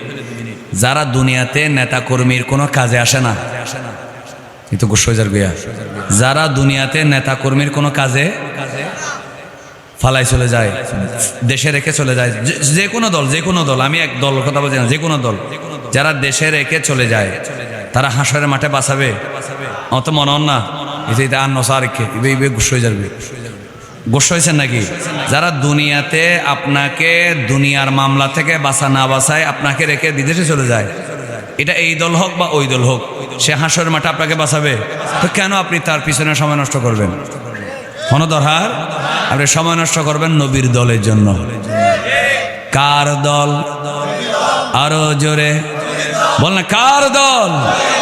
আহলে সুন্নাত কোরআন সুন্নাহর সংসদে বলে না ইনশাআল্লাহ।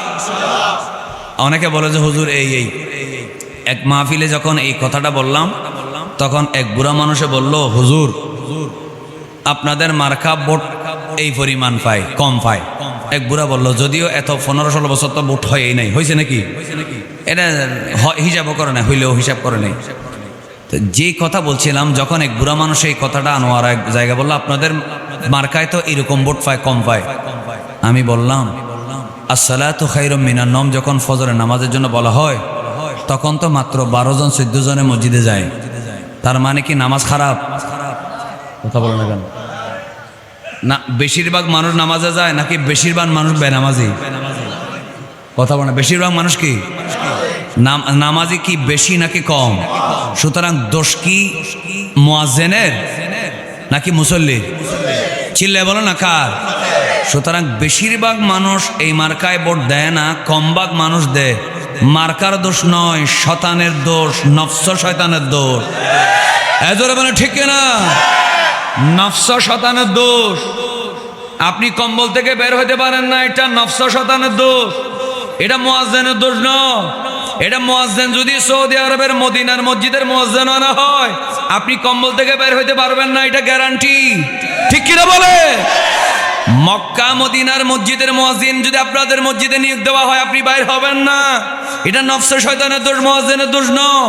ঠিক তেমনি ইসলামকে সুন্নিয়তকে আপনি ভোট দিতে চাচ্ছেন না, এটা পার্টির মার্কার দোষ নয়, এটা নফস শয়তানের দোষ। নফসকে কন্ট্রোল করে ভোটের দিন সকালবেলা আল্লাহ এবং রসুলের সন্তুষ্টির জন্য একজন মানুষকে সংসদে পাঠাতে হবে। নুরুল ইসলাম ফারুকীর হত্যার বিচার কেন হয় নাই? রইসুদ্দিনকে যারা হত্যা করেছে, ভিডিও ফুটেজে মারার ছবি ভিডিও থাকার পরেও কেন মামলা হয় নাই, অ্যারেস্ট হয় নাই? এই কথা বলার জন্য একজন মানুষ সংসদে যাবে, এটা আমরা চাই কি চাই না? দুই হাত তুলে বলেন চাই কি না? নারে তাকবীর, নারে রিসালাত, হাত তুলে নারে রিসালাত। এই দুই তিনজন হাত তোলা নেই, এভাবে এভাবে সবাই নারে তাকবীর, নারে রিসালাত, নারে গাউসিয়া, আহলে সুন্নাত ওয়াল জামাত। ওদিকে তুলুন, আহলে সুন্নাত ওয়াল জামাত। বলেন আহলে সুন্নাত ওয়াল জামাত। কোরআন সুন্নাহর আলো। বলেন সংসদে যাও, কোরআন সুন্নাহর আলো। আল্লাহ আমাদের সবাইকে কোরআন সুন্নাহর আলো সংসদে জ্বালানোর তৌফিক দেখ, আমিন। হাদিকে আঘাত করা হয়েছে, আমরা মনে কষ্ট পাইছি, কিন্তু তদন্ত চলতেছে, কয়েকজনকে অ্যারেস্ট করা হয়েছে। ঠিক কিনা বলেন? অনেক মানুষ হত্যা হওয়ার 24 ঘন্টার মধ্যে দোষী অ্যারেস্ট হয়, সন্দেহভাজন অ্যারেস্ট হয়। স্বরাষ্ট্রমন্ত্রী 50 লাখ টাকা পুরস্কার ঘোষণা করে। রইসুদ্দিনও তো সেরকম একজন মানুষ। রইসুদ্দিন ঢাকা কাদেরিয়ার কামেল পাশ করা ছাত্র, ছাত্র সেনা ঢাকা মহানগরের সাধারণ সম্পাদক, গাজীপুরের একটা মসজিদের খতিব। ভিডিও ফুটেছে, কে মারতেছে সেটার ভিডিও আছে। পুলিশে পানি দেয় নাই, একজনকে আপনি এয়ার অ্যাম্বুলেন্সে করে লন্ডনে নিয়ে যাচ্ছেন, সিঙ্গাপুরে। আরেকজনকে পুলিশে পানি না দিয়ে আহত অবস্থায় ফেলে রেখেছে, মারা গেছে। তারপরেও খুনিদেরকে আরেস্ট করে না। এক দেশে যদি দুই ধরনের আইন চলে, আওয়াজ করে বলেন সেই দেশের আইন শৃঙ্খলা কেউ কোনোদিন কন্ট্রোল করতে পারবে? এজন্য সবার জন্য সমান আইন হোক। বৈষম্য বিরোধী আন্দোলন করেছে, বৈষম্য যায় নাই। ঠিক কিনা বলেন? বৈষম্য বিরোধী আন্দোলন করেছে, বৈষম্য যদি যাইতো তাহলে রইসুদ্দিনের হত্যাকারীদের ভিডিও ফুটেজ থাকার পরে তাদেরকে অ্যারেস্ট করা হইতো। জোরে বলেন ঠিক কিনা? তার জন্য মুরাদপুরের ছেলেদেরকে দাঁড়াতে হতো না, এই জামিয়ার ছাত্র সহ 12 জন ছেলেকে অ্যারেস্ট করতে হতো না। এই অ্যারেস্ট করে 1 মাস তাদেরকে জেলে রাখলো। উল্টা যারা প্রতিবাদ করে তাদেরকে অ্যারেস্ট করা হলো, তাদেরকে জেলে দেওয়া হলো। আর দাড়িওয়ালা শয়তানে জামিয়াতে অস্ত্র পাওয়া গেল, বলল এই সবগুলা বৈষম্য। এই বৈষম্যের জবাব দেওয়ার জন্য আল্লাহ এবং রসুলের প্রেম আছে, ইসলামী জ্ঞানও আছে, ন্যাশনাল ইন্টারন্যাশনাল বিভিন্ন ল অর্ডার আইন সম্পর্কে জ্ঞান আছে। এরকম একজন সিংহ শারদুল সংসদে গর্জন দিবে, আওয়াজ করে বলেন আমরা চাই কি চাই না? আল্লাহ আমাদেরকে আজকে থেকে সিদ্ধান্ত নেওয়ার তৌফিক দেয়। কারণ এই যুগে কোরআন হাদিস যেমন জানা লাগবে, ব্রিটিশ আইন, বাংলাদেশের আইন, ল এবং অর্ডার, ন্যাশনাল ইন্টারন্যাশনাল পলিটিক্স সম্পর্কে জানে, এরকম মানুষও আমাদের সংসদে যাওয়ার দরকার আছে না নাই? আল্লাহ আমাদের সবাইকে সুন্নিয়ত বুঝার তৌফিক দেয়, আমিন বলেন।